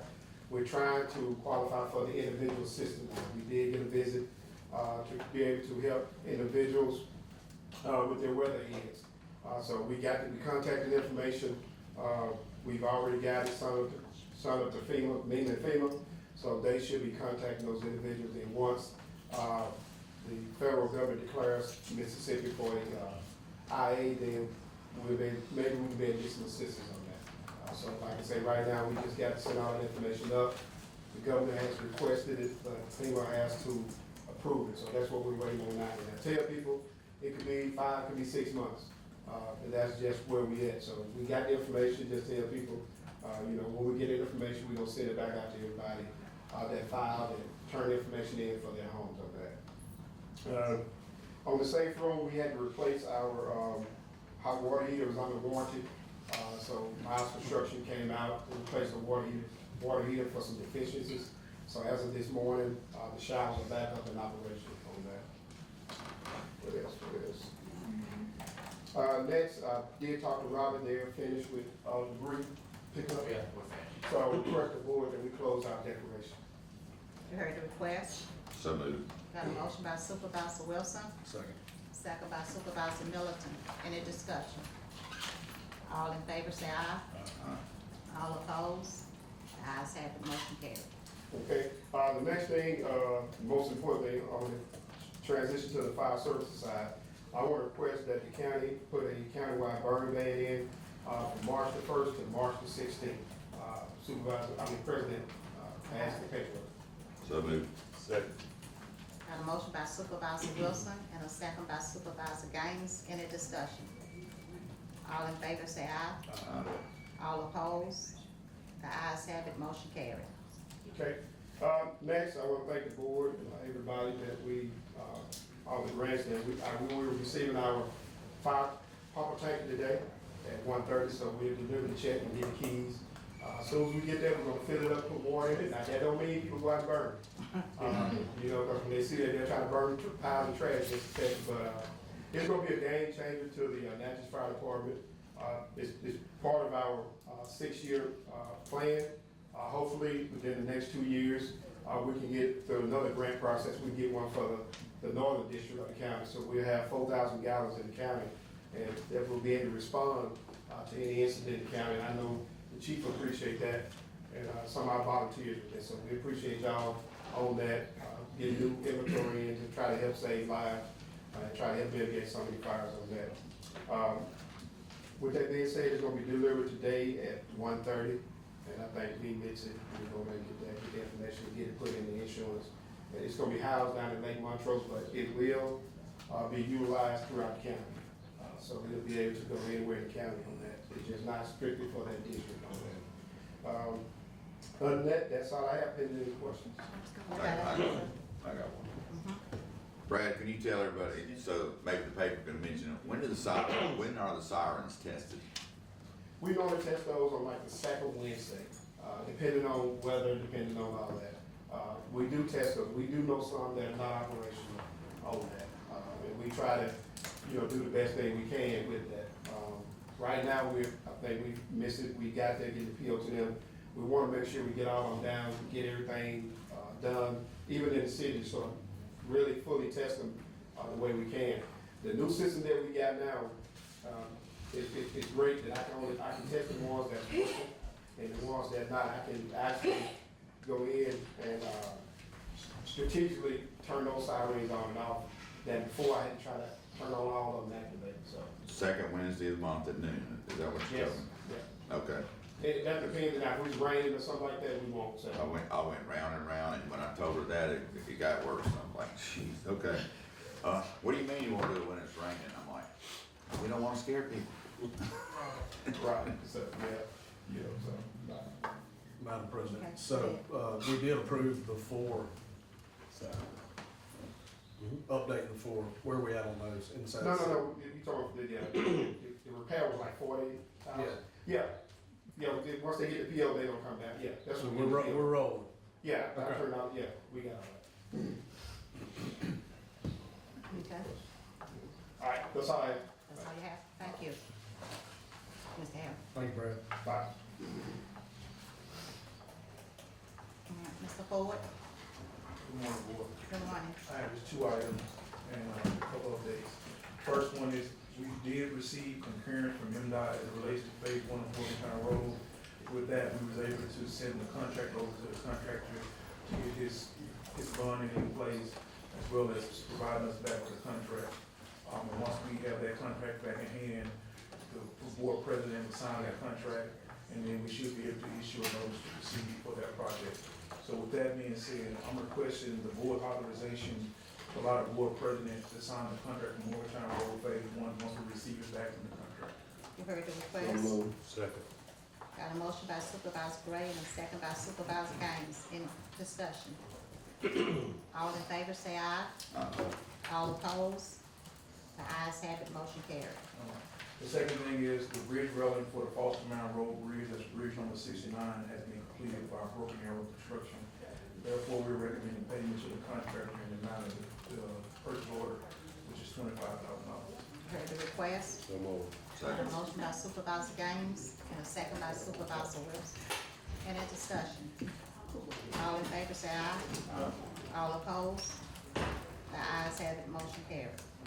And just a reminder, the bid opening for the EWP project, that's C011, which is 13 Johnson Circle, as well as Upper Kingston Road, which is C045B. The bid opening for those will be at 1 o'clock on the 16th of March, as well as the Kier Road and Williams site. The bid opening for those projects will be April the 20th, 2026, at 10 o'clock. If there are any questions from the volunteer. You have any questions? Any updates or any news on Burke Road? Still waiting on right away. We submitted everything back to them that they requested back in December. So now we're just waiting on whatever response they have. Could you follow up on that, please? I'll shoot an email again. Madam President. I think they told us in November they got a new person. Yeah, they told us that for the last 4 years.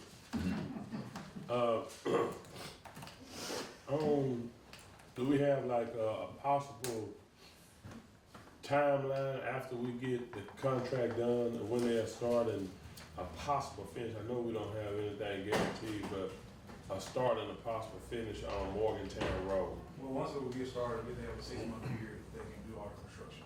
Yeah, 6-month period. Yes, sir. So it'll be totally ready and open and straight and all that. Yes, sir. Okay.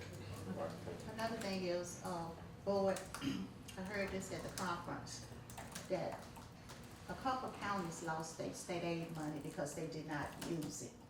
So they ended up having to return it. So we had to we need to try to go ahead and get some striping done, put some roads together and get some striping done. Because we definitely don't need to be returning any money back to state aid. So,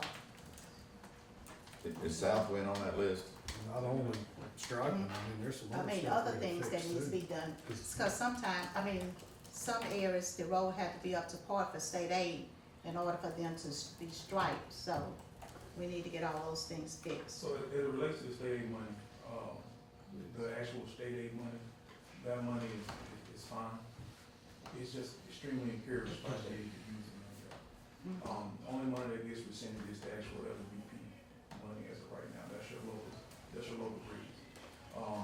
But the state aid money, they strongly encourage you to use it. They are in the process of trying to get some legislation that's similar to the bridge, where they will be able to start rescinding some state aid money, so they highly recommend that money be used within their term. Yeah.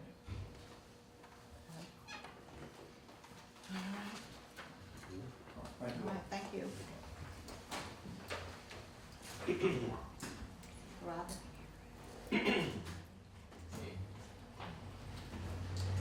Morning, board, how you doing? Morning. I have 3 items here. I have, 2 officers that need scheduled pay increase. Anthony Nettles, Wesley Faust. Do you have the paperwork? I don't think I have the paperwork. Yeah. You have paperwork? Yeah. Okay.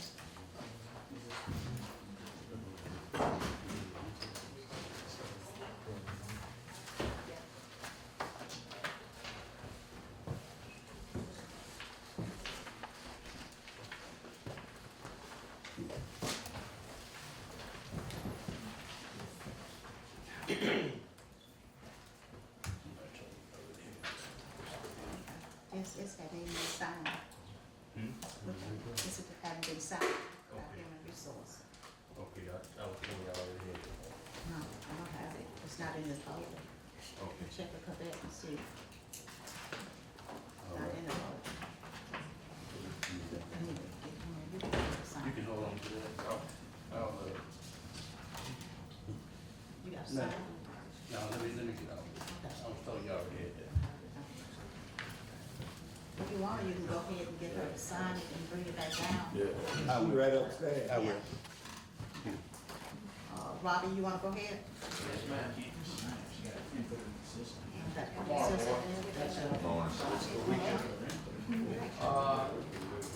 First thing I have, I executed an MOU with, MDOT Circuit Rider Program for Springfield, Ogden, and Kingston Road sign program, such as you actually look for, so everything was approved, I went on signs, so they're getting all the signs together, getting them made, they gonna come down and mark where their locations that they go to, you know, where they go at.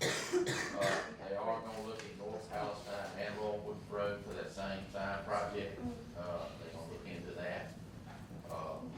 So that's gonna help out the county and help our roads for, you know, getting those done. They didn't say when they was gonna come down though and start the sign, did they? It won't be long. It won't be long. Within a month, they'll have everything, I feel like, on site and marked, and then they'll put the, and then we got just like a month to put them up. We have a timeline to put them up once we receive. Okay. So it shouldn't be long, the next 2 months, they should be in place. Okay. Then next, can you get with Mr. Ford about the, what we need to do to get those roads up to par for state aid? Say it one more time. Can you get with Mr. Ford to see Yes, what we ma'am, need I to will do to get get the? on state aid, I heard y'all mention that. Right. And I will get with them to find out, which ones are not, what we need to do, to get them up, before we go ahead and start striking, like, Mr. Middleton said, there's other things that can be done, there's paving, chip seal, Base. leveling, It's- there's a lot of stuff that can be done to put this state aid money on the strike. So, we'll get with them on that. Mr. Gray, just want to touch base with you, Pine View, went out last Thursday, the guy, he lived with up some tires on Pine View. Sheriff's Department did come out and make a report on it, I'm gonna get back with them, he got the guy's information, but he said the homeowner give him information, give him permission to dump on that site, so I talked to the deputy who was on site that day, but we're gonna get some more information, I don't think they got any information where they came from, stuff like that, I told them that's really what we need to try to get this shut down, or where they come, you know, but, that was happening last Thursday.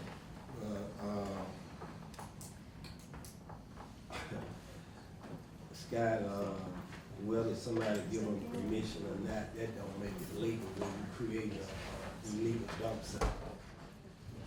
Yeah, whether someone gives you permission to create a illegal dump site, you can't give permission. I don't think that people understand the rules, and, somebody needs to tell the property owner, put something on paper, and I'll take it out there to them and give it to them, because at the end of the day, that's who's gonna be held accountable, the property owner. Right.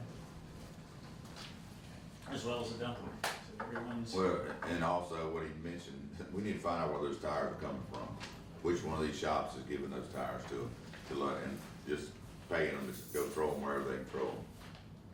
And that's the deputy said he got the guy, all the information of the guy that was disposing of them, but I told him. I So said, he didn't know where they was coming from. Well, he had to pick them up somewhere, but the deputy didn't find that out. I don't think he asked that question. He just got the guy's information and where he was dumped from.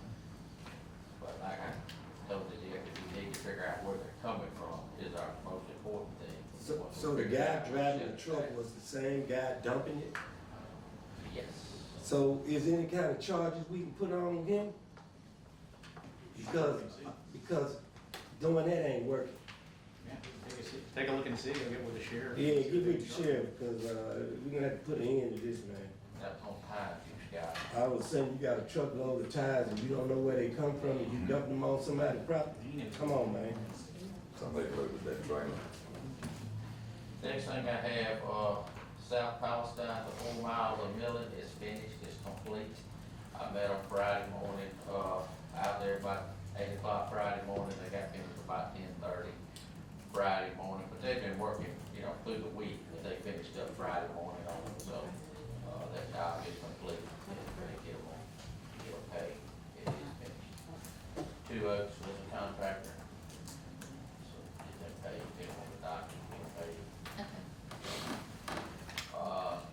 President Hutchins, you have, walking through the cemetery, they're requesting 3 loads of dirt. I do. You heard the request? So moved. A motion by Supervisor Gray and a second by Supervisor Gaines. Any discussion? We've done this before. Yeah. Did I tell you it was legal? We have. You don't know if I told you? Say it again. Did I tell you it was legal before? We wouldn't be doing it We've today. done it several times. Yeah, we've been saying this for a while. Yeah, What I was we was doing this even when. from the vote. This is a historical cemetery over 100 and some years old, and the county do have, an authority to do what we do. Yeah, we do. Cemetery. See what station it's from. You heard the request? You heard it, I So need a moved. motion. Got a motion by Supervisor Wilson. We already did. We did? Ricky made the motion, I said. Okay. I need to That's all I carry that. had. I think I need to carry that Yeah. motion. You didn't All in call. favor, say aye. Aye. All So opposed? what was the question? The ayes have it, motion carried. What's that, a question? That's all I have. Right. Everything else. I mean, The sheriff sent me a video of one of these trucks, they're loading up water to go put out fires. Do you happen to know which department that's from? It's pouring water out the bottom of it. I wonder if it can be fixed. Volunteer fire department. Coming from where? Like Liberty Road I or think so. Montrose? I think so. He left, he sent me a video of it, it's like, as fast as they're putting it in, it's coming out, and it's like, I'm sure we can fix it. The tank's just busted or? Probably. I don't know if it's a metal tank or a plastic tank, but either way, it can be fixed probably.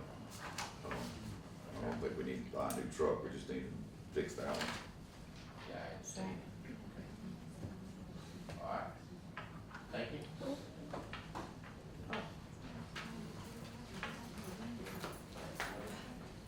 It's my signature. It's my signature. The third item that I had, new hire. Destiny Barnes, part-time, female. Okay, Let's replace one that I promoted to full-time. okay, you heard the request? So moved. Got a motion by Supervisor Gray and a second by Supervisor Gaines. Any discussion? All in favor, say aye. All opposed? The ayes have it, motion carried. Thank you very much.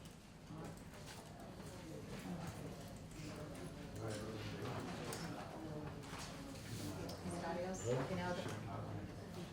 Departmental reports? That's it? All right. Public comments? Public comments?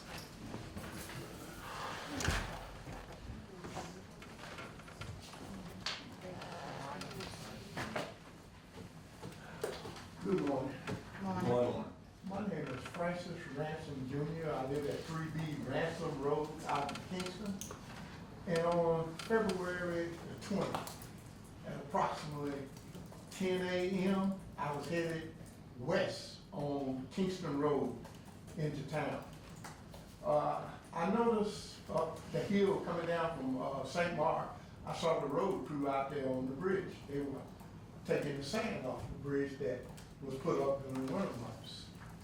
And the reason I'm here is approximately 25, 30 feet going east on Kingston Road from that bridge, there's a puddle of water that develops after every rain. I had talked with Robbie a few years back and he jumped right on it. And they cut, I wanted to bust the curbing out, but Corbett told me I couldn't do it. That was against the law. But Robert jumped right on it, and he had the trench cut. But on this particular day, it was a road crew out there on the bridge. And approximately 6 men, 5, 6 men. And I stopped halfway on the bridge and asked, one of the crew out there, could they, cut a trench so that the water wouldn't puddle on Kingston Road? And, he said, you talking to the wrong person. You got to talk to the guy back there in that white truck. I guess he was the crew chief. And I went to him and I told him, I said, hey man, it'd be a good idea if you cut a trench so that the water wouldn't puddle there. And the reason and I called, the road department and I told them the situation. And, they told me it's a process you got to go through. 5, 6 men out there with shovels, and it's a process that you got to go through. Could you explain that to me, please? Somebody? Help me?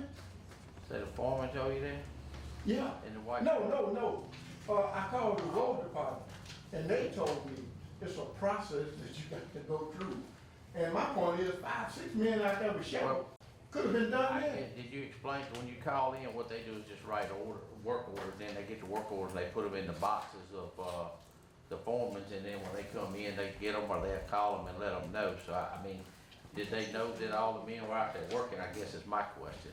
I mean, this first I'm hearing about it, nobody's mentioned it to me, but I'm saying, if you called the office, they told you it's a process, what they gonna do is just write a work order, put it in their box, you know, for the foremans. But my whole point is, Robert, 5, 6 men out there with I shovels, understand, but I'm it'd be done saying, right then. did the office crew know 5 or 6 men were standing out there, or out there on the I have no job, I idea guess? about that. Well, that's what I'm saying, so they might not have knew if they were out there, so they just done it, wrote it down, and turned it in, but yeah, like I said, this is the first I'm hearing of any of that, you know what I'm saying, but I'm writing it down now. Well, like I said, you I'll jumped check on it, yeah. I talked to you, And I'm you gonna check jumped on on it it soon right as we away. leave here too. And I saw an ideal time to Yeah. get it done, 5 Yeah, when men they out there, there it with just shovels. makes sense to do it when they out there, and I agree with you, I'm not disagreeing. Well, here go the catch, Mr. Ransom, here go the catch. This is my opinion, it's a difference when you talk to Robbie, and he can translate that to the other people, but if you talk to somebody just a worker, you're not gonna get the same, results when you talk to Robbie, because he is the road manager out there. So if you communicate with Robbie, if you would, I'm just saying, you saw him out there and you saw something need to be done, if you would've called Robbie on the phone, you probably would've got a different result than talking to the employees. Cause we can't even talk to the employees, they not gonna even do nothing if these supervisors up here say, we gotta go through Robbie Dog. Okay. So the citizens gotta do the same thing. Okay, my next concern is, I've been living out there, I built a house out there in Kingston 20 years ago, and the problem is with potholes. I see men going out there filling these potholes with peat gravel and tar. During the summertime, it will form a bowl and water will collect in it. And that, because Adams County is a clay soil county, a lot of clay soil, that erodes the road. That makes the pothole turn into a road damage. My question here is, how come crushed limestone and asphalt couldn't be put together and put in these potholes? That will stop the pothole problem. Why? We've gone to a cold patch. What you're talking about, we were using pea gravel. We went to, well, we were doing limestone, we went to pea gravel. We went back to limestone with our pothole machines with the tar base. All right, it's not staying as well as because it's a water base. That tar emulsion we get, it is a water base. So if you wash it off your hands, it's gonna wash out that hole. So now we've gone to a cold patch in bags that we go out and you see it, not in bags, we buy it in the bulk. You can buy it in the bag, we buy it in the bulks, 18 little. And they go out and put it in, tamper them in them holes, and it's doing a lot better now. But I'm familiar with the cold patch. I worked with the city a few years back. The cold patch isn't anything but tar and peat gravel. Tar and rock, I mean, that's what you're gonna get. Peat I gravel. mean, yeah. And, but my concern is, with the crushed limestone, that would eliminate the pothole problem. But when you put the emulsion on it, CRS2, it's a water base. So you put it on, over time, it's gonna bounce back out.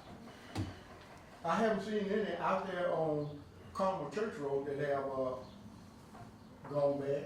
Okay. We shouldn't have no pothole problems out there then.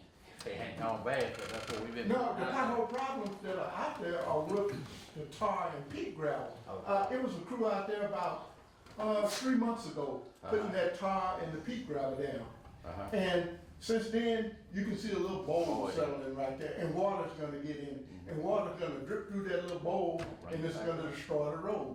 But every hole out there that I've seen with that, crushed limestone and asphalt, hey, they still there, no pothole problem. Okay. Maybe there's something we need to take in consideration. Mr. Ransom, where you're talking about by the bridge, is there a curb there? Yeah, it is a curve, but like I say, Robbie had a crew come out there and all it was just taking the shovel, digging a ditch so that the water could flow off. And my main concern about that is, during, rainy seasons, if another car is coming east on Kingston Road and halfway across that bridge, I gotta stop, because I don't want a hydroplane. And another thing is, during the winter time, that puddle is gonna turn into ice. That's another, problem right there, cars hydroplane. Well, I just wanna be clear, if there's a 45-degree curve there, if that curve needs to be cut some to allow that water to drain off. We got it off last time, we looked. Oh, you It did? did. Okay. But since then, it's filled up again and water's still So puddling. they just need to dig it back out. That's right. That's all I got to say. Thank you. Thank you. All right, coming to the table, Supervisor Gray. I don't have much, I got a lot, but I really haven't looked over all the stuff yet. I got from the NACO conference, I do want to say that, I'm on the transportation committee and, that deal with railroads, airports, and ports. Three of the main things that we have to deal with in our county, and how important it is. They made some changes to the railroad legislation. I don't have it in front of me. I do want to say that I did take the 3 EWP projects to DC and Lower River Road, 222,000. Magnolia Bluff Road, 235,000. And Horseshoe Drive, 367,000. Over $800,000 something. And we went to Congress Thompson office and gave him this information, and I feel good that we're gonna get this money. I think we need to send something back, Robbie, because it's been so long since we got these figures, and the EWP on Lower River, Horseshoe for show, and Magnolia probably got worse. So we probably gonna need some additional funds because it done got worse. Do you think so? I know Horseshoe has got worse Well, since we submitted it. maybe we need to submit something else, another figure. It affects that main power line structure coming through there. Right. They did say, well, which I already know, that we have a responsibility for health, human service, housing, and economic development. I feel that we have a housing crisis in Adams County, and I don't know how we're gonna alleviate that problem. There's a lot of people looking for housing, and they come by my shop every day looking for places to rent. And I think since the housing authority had to close down Williams Apartment, and a lot of those families just was, I think they helped them locate housing, but until we until this community build something else for low-income people, we're gonna continue to have a housing shortage in this community. It was amazing to hear Robert Kennedy Jr., the Secretary of Health and Human Service, at our convention said that you are what you eat. And a lot of us are sick because of what we eating. And I think this administration trying to make some changes on the kind of food that the school kids are eating. He said because kids are developing diabetes at a young age, and it's coming from, and that's his word, not mine, it's coming directly from what they eat. And they need to get more active in going outside and having more activities outside than staying inside all the time. And one of the main things that he talked about is the computers and the iPhones and all these cell phones that these kids have. In his opinion, is not good for the kids. I did get a chance to hear Sam Graves. He was the chairman of the Housing, Transportation, Infrastructure Committee. It's amazing when you're at the table what you can suggest through the National League. And I'm glad to be at the table when it comes to transportation. And Missy, and I talked to the port director, and whatever we need, it's just a phone call away. That's what they told me. Especially with that airport, with all the good things that happen in Adams County with this airport. Last, my sympathy goes out to the Squaws, the Washington, the Sanders. And when I say Sanders, we just got through mentioning Watkins Street Cemetery. Miss Dorothy Sanders was the lady always coming up here and to the city, and see, like when you mention Watkins Street Cemetery, you see a picture of Miss Dorothy Sanders. She the one who used to call you for dirt and call everybody else. So she passed away, and I don't know what's gonna happen to the Watkins Street Cemetery. But the Howard, the Hutchins, the Matthews, the Jackson, the Holmes, the Noble, the Garden, and the Washington and the Brown family. And if you pay attention, we got a lot of stuff going on in this country, a lot of killing, and I pray for all those families, and to the ones that got killed on their way from Alcorn, I pray for their families. I just want to remind everybody that I did get something up there dealing with the post office, and I'm gonna pass it on to the circuit clerk dealing with the mail, how slow the process is in getting your mail. So I know we got an election coming and all these absentee ballots, and the reason I'm mentioning this because on the 17th, there was a ballot mailed out to this lady, and she never did get her ballot. And this verified right here why she didn't get her ballot, because of how slow that the mail is moving. And from what I'm reading, I'm gonna give it to Eva. You can post whatever date you want on it, and it just might not make a difference with the changes they made at the postal service. And I encourage everybody to get out and vote. And if you don't go vote, please don't complain. And forgot to mention that, Natchez High basketball boys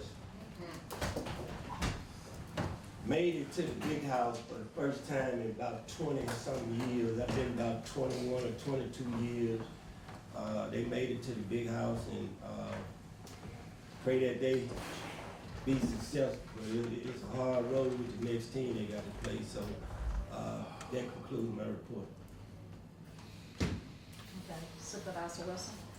Okay, I'm gonna come off of what you just said about the health of the children. I mean, like 70% of our young adults are ineligible to even try to go into the military.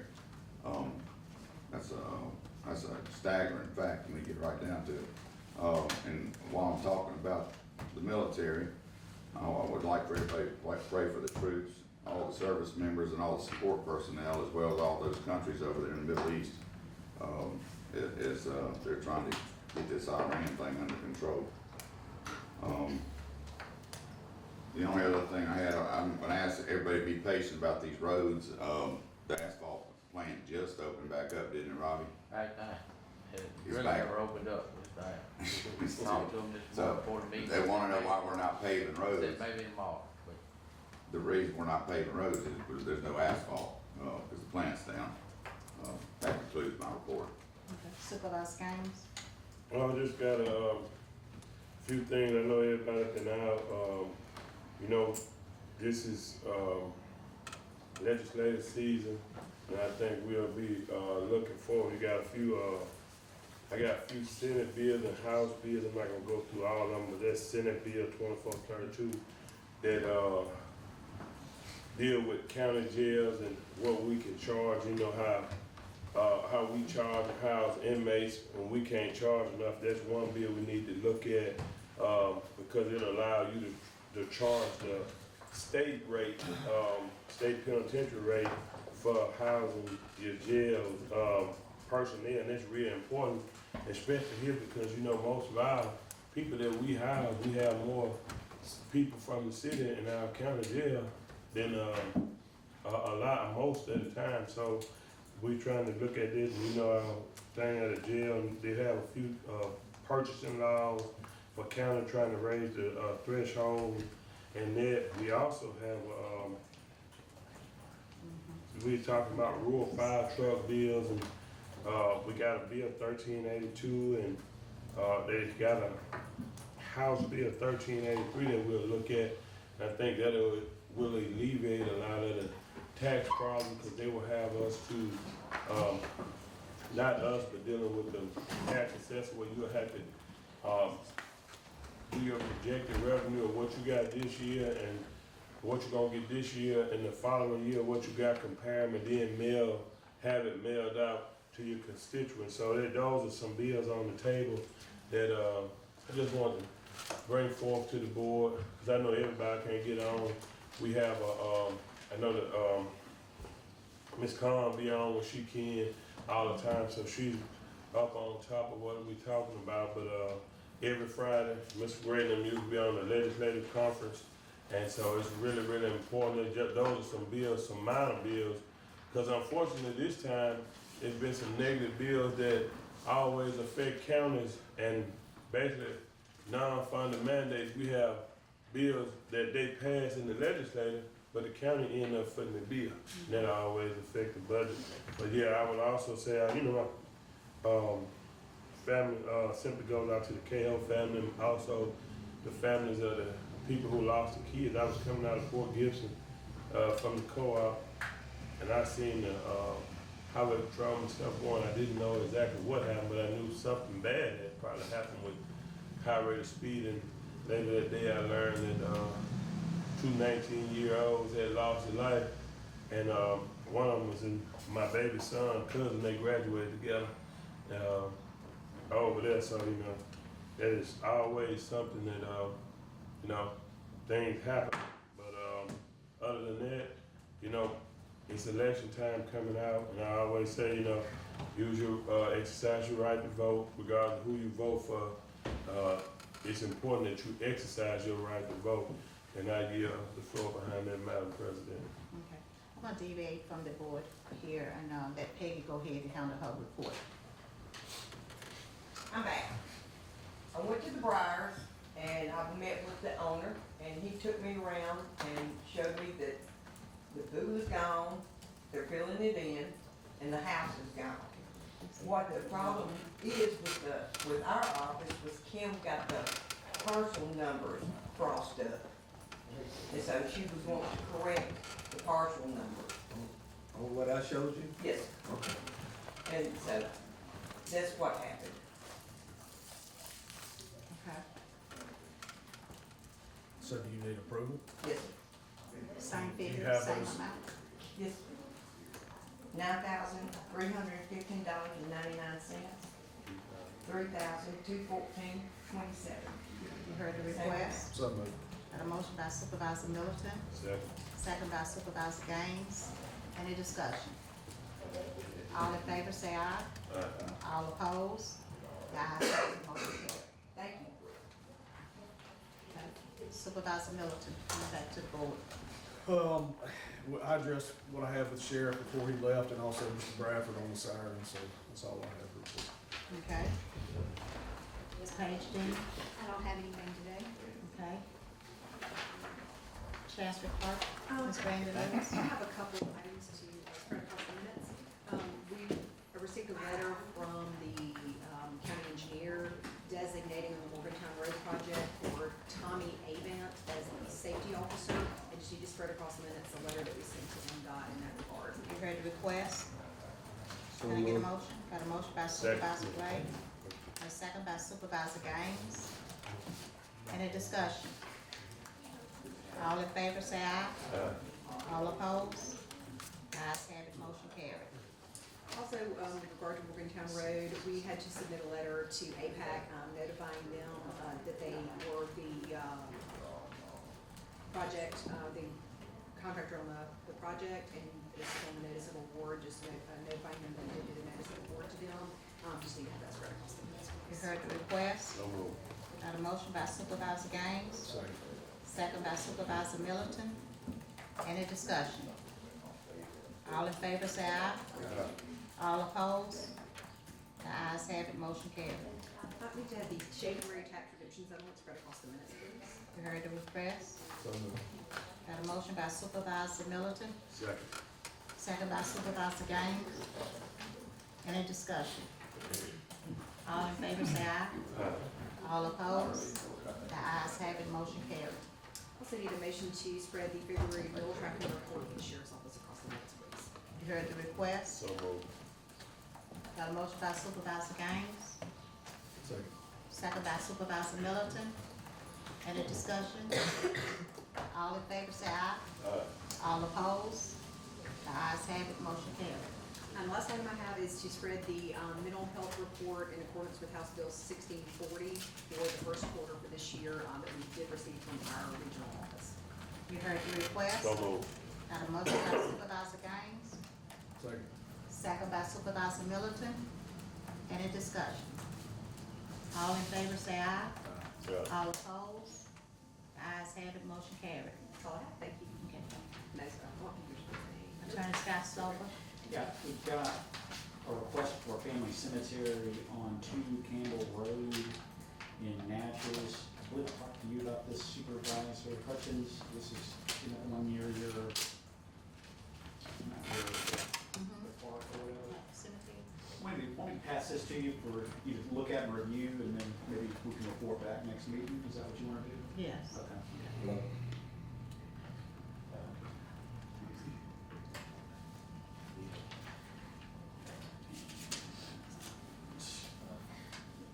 Last meeting, the board said we wouldn't any longer do any more pay orders.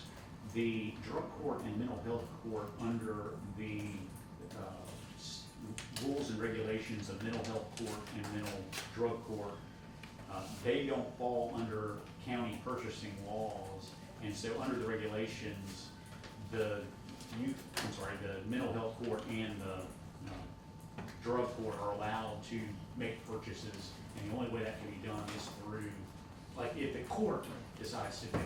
So they have two alternatives. They can go through county purchasing, or they can purchase themselves. The only way for them to do that is through an order, so the court only has to. So I just wanted to bring this to the board's attention, that that's how drug court and mental health court work.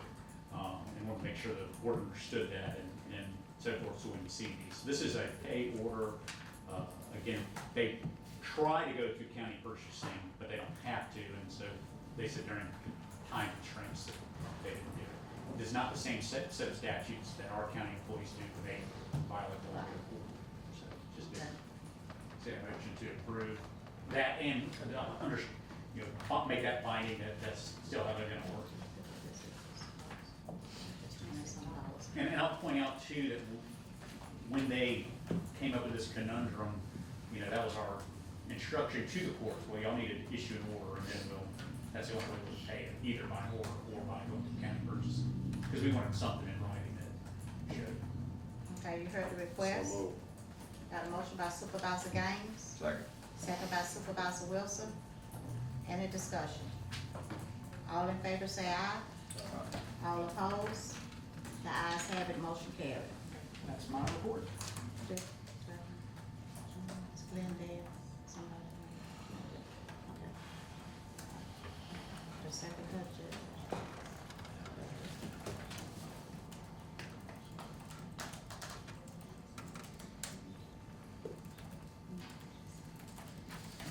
I did.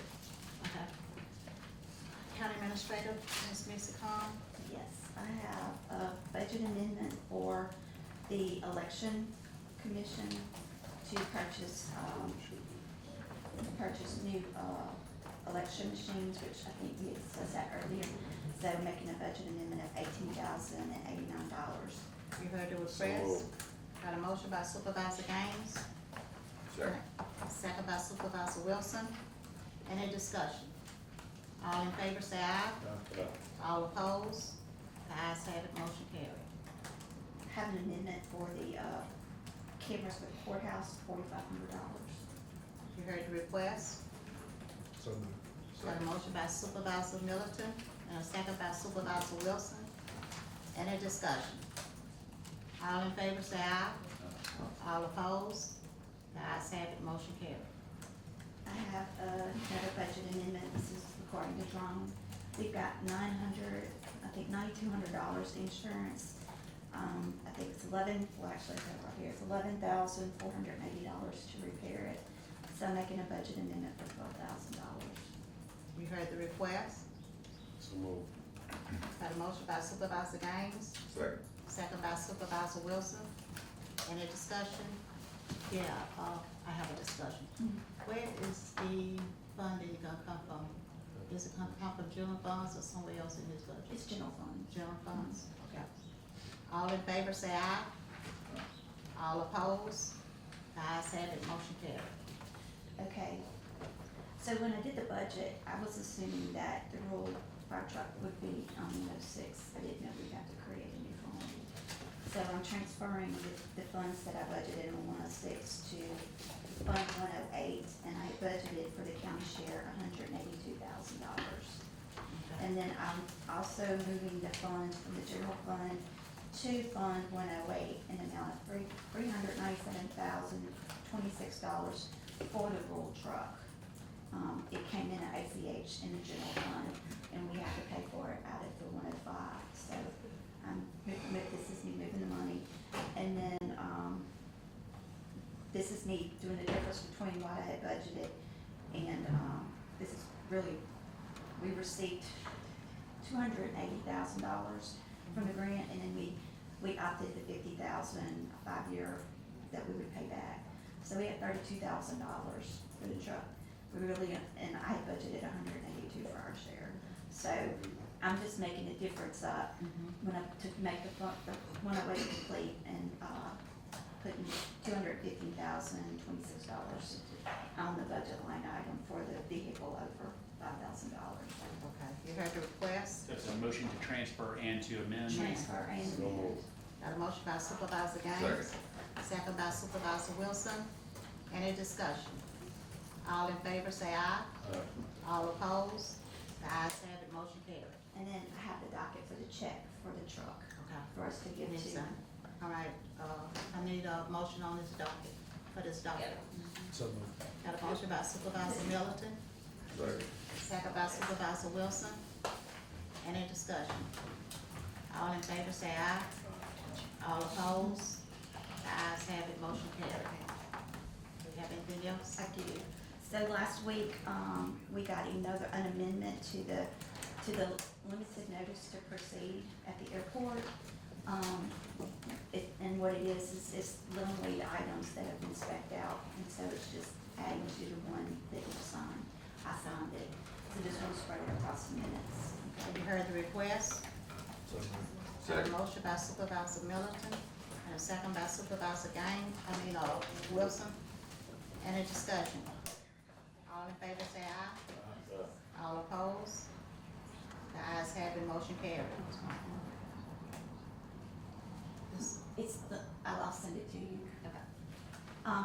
And I guess since we're on the airport, I got a couple things. The first, I'd like to kind of piggyback off of what Mr. Beasley was talking about. The airport, it was a mess. I mean, it wasn't a mess. There's a lot of repairs that weren't done that we're having to do. And so, I may have to come back to the board and ask for an increase in appropriation for the airport, because the cash flow is just not there right now. So hopefully, in 6 months, when we get all those fees, the fees are in place now, and we start collecting, then it'll take care of itself, but right now, we may need some money. So I'll get back with y'all on that one, that's just FYI. And then, I guess with the project, and I guess this may be a question for Scott, but I just want to understand my role in this, because things are just gonna start happening fast with the construction.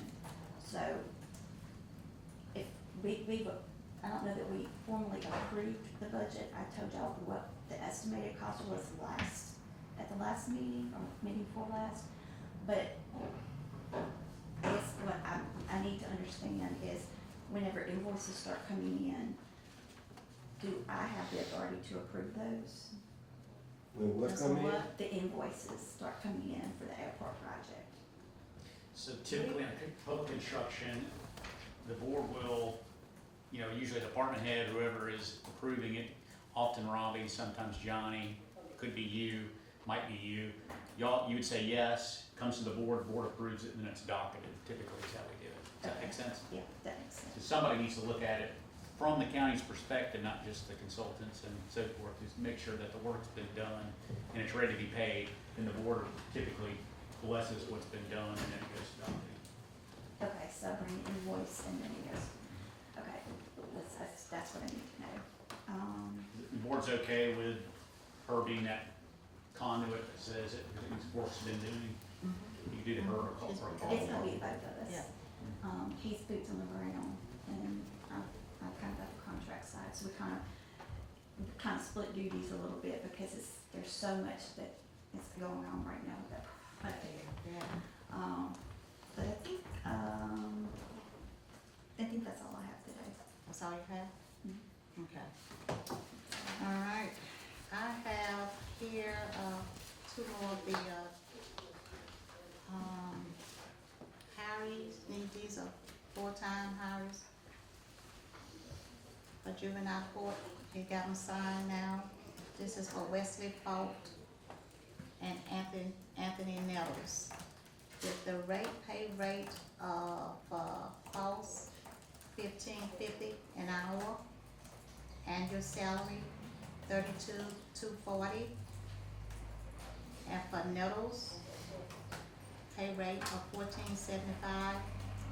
No, it's gonna be 15, same. The change it from $14.75 to $15.50. So, And the salary was $32,240. Second. Got a motion by Supervisor Gaines and a second by Supervisor Wilson. Any discussion? All in favor say aye.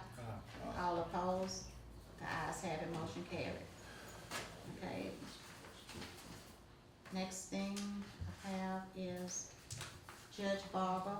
I'm gonna just say the judge's the justice court judges, need approval for travel to a justice court, conference. And it's gonna be from March the 24th through the 27th. Need to get approval. So moved. Got a motion by Supervisor Gray, second by Supervisor Gaines. And Any where- discussion? Where's theirs? And Choctaw, Mississippi. Is Earl, that approved for both judges? yeah, I'm approving both of them. I have paperwork here for one. I'm approving both of them, so they won't have to come back. All in favor, say aye. All opposed? The ayes have it, motion carried. Okay, next thing, need to get approval for the Southwest Planning and Development Board of Director members. And that's Supervisor Gaines, Supervisor Gray, and myself. This at no cost to the county to attend the Board of Directors meeting. It's gonna be in Brookhaven at Mitch's Restaurant, and that's on March the 10th. So moved. Got a motion by Supervisor Gray, second by Supervisor Wilson. Any discussion? All in favor say aye. All opposed? The ayes have it, motion carried. Next thing I have is, just want to say on the children, at the conference, there was also said, about the children and the foods they're eating, and one of the changes is gonna be SNAPs. SNAPs had already made that change on, what they can purchase and what they cannot purchase. Two of the things that they cannot purchase was like some of the candy and sodas. They took that off, but SNAPs cannot purchase those things anymore, so that was a change, for the kids' health. Next thing is, they also talked about this too, these EWP projects. We need to put in place now an ordinance. We need to probably start putting the ordinance in place, whereas, when these new developers come in and develop these neighborhoods, and most of the time they on bayous, you'll see them develop all around bayous and stuff like that. And build homes on them, and then they'll say the county, put it on the county, that the county gonna take care of the problems when they get up to their homes. So that's something we probably need to look at, putting in place an ordinance for the new developers. The ones that's already developing everything, they already grandfathered in, so it'll just be for the new developers. Yeah, if they do any new developing, then they fall under that purview. Right, so that's something we need to look at. That's all I have. And I have an item to be determined. Madam President, Mhm. I left out one of the most important things I heard up in DC, and that was about the data centers that they are putting all over this country. And Virginia have so many that they can't even put no more in Virginia, so now they start putting them in Mississippi, they're gonna start putting them all over the place, in West Memphis and all this. And the subject came up because, I'm not gonna go into it, but there are pros and cons when it comes to data centers. So you need to do your homework and look into the pros and the cons of data centers. Thank you. Okay. Do you mind, I was listening to the State of the Union the other day. A lot of these, counties and, municipalities are getting in a real bind with power, which is something we're gonna have to deal with down here at Forest. But, so, the president said that any data centers going in, you're gonna have to find your own power. If you have to build your own facility, you have to do it, talking to the data centers, so that it won't put the burden on all of us, that our bills will rise, but our power bills will rise because that data center is sucking all the power, and they're having to build new infrastructure. So they have to build their own infrastructure to get that power. So, I think he actually passed a law or passed a, executive order to that effect. So that'll take the burden off the, communities. Bless you. Thank you. What you saying? Did you want me to draft an ordinance for the subdivision? Yes, yes, we need to It's probably already get that got approved. Let's get that approved. $20 billion for data centers. I need a motion to approve the ordinance for these subdivisions, these developers building subdivisions. For him to draft or, So moved. Got a motion by Supervisor Gray, second. second by Supervisor Wilson. Any discussion? All in favor say aye. All opposed? The ayes have it, motion carried. Anything else? Anybody have anything else? Okay. I need a motion for post determination. So moved. Got a Second. motion by Supervisor Gaines, and second by Supervisor Gray. Right, let me, right. Can I, any discussion? All in favor say aye. All opposed? The ayes have it, motion carried.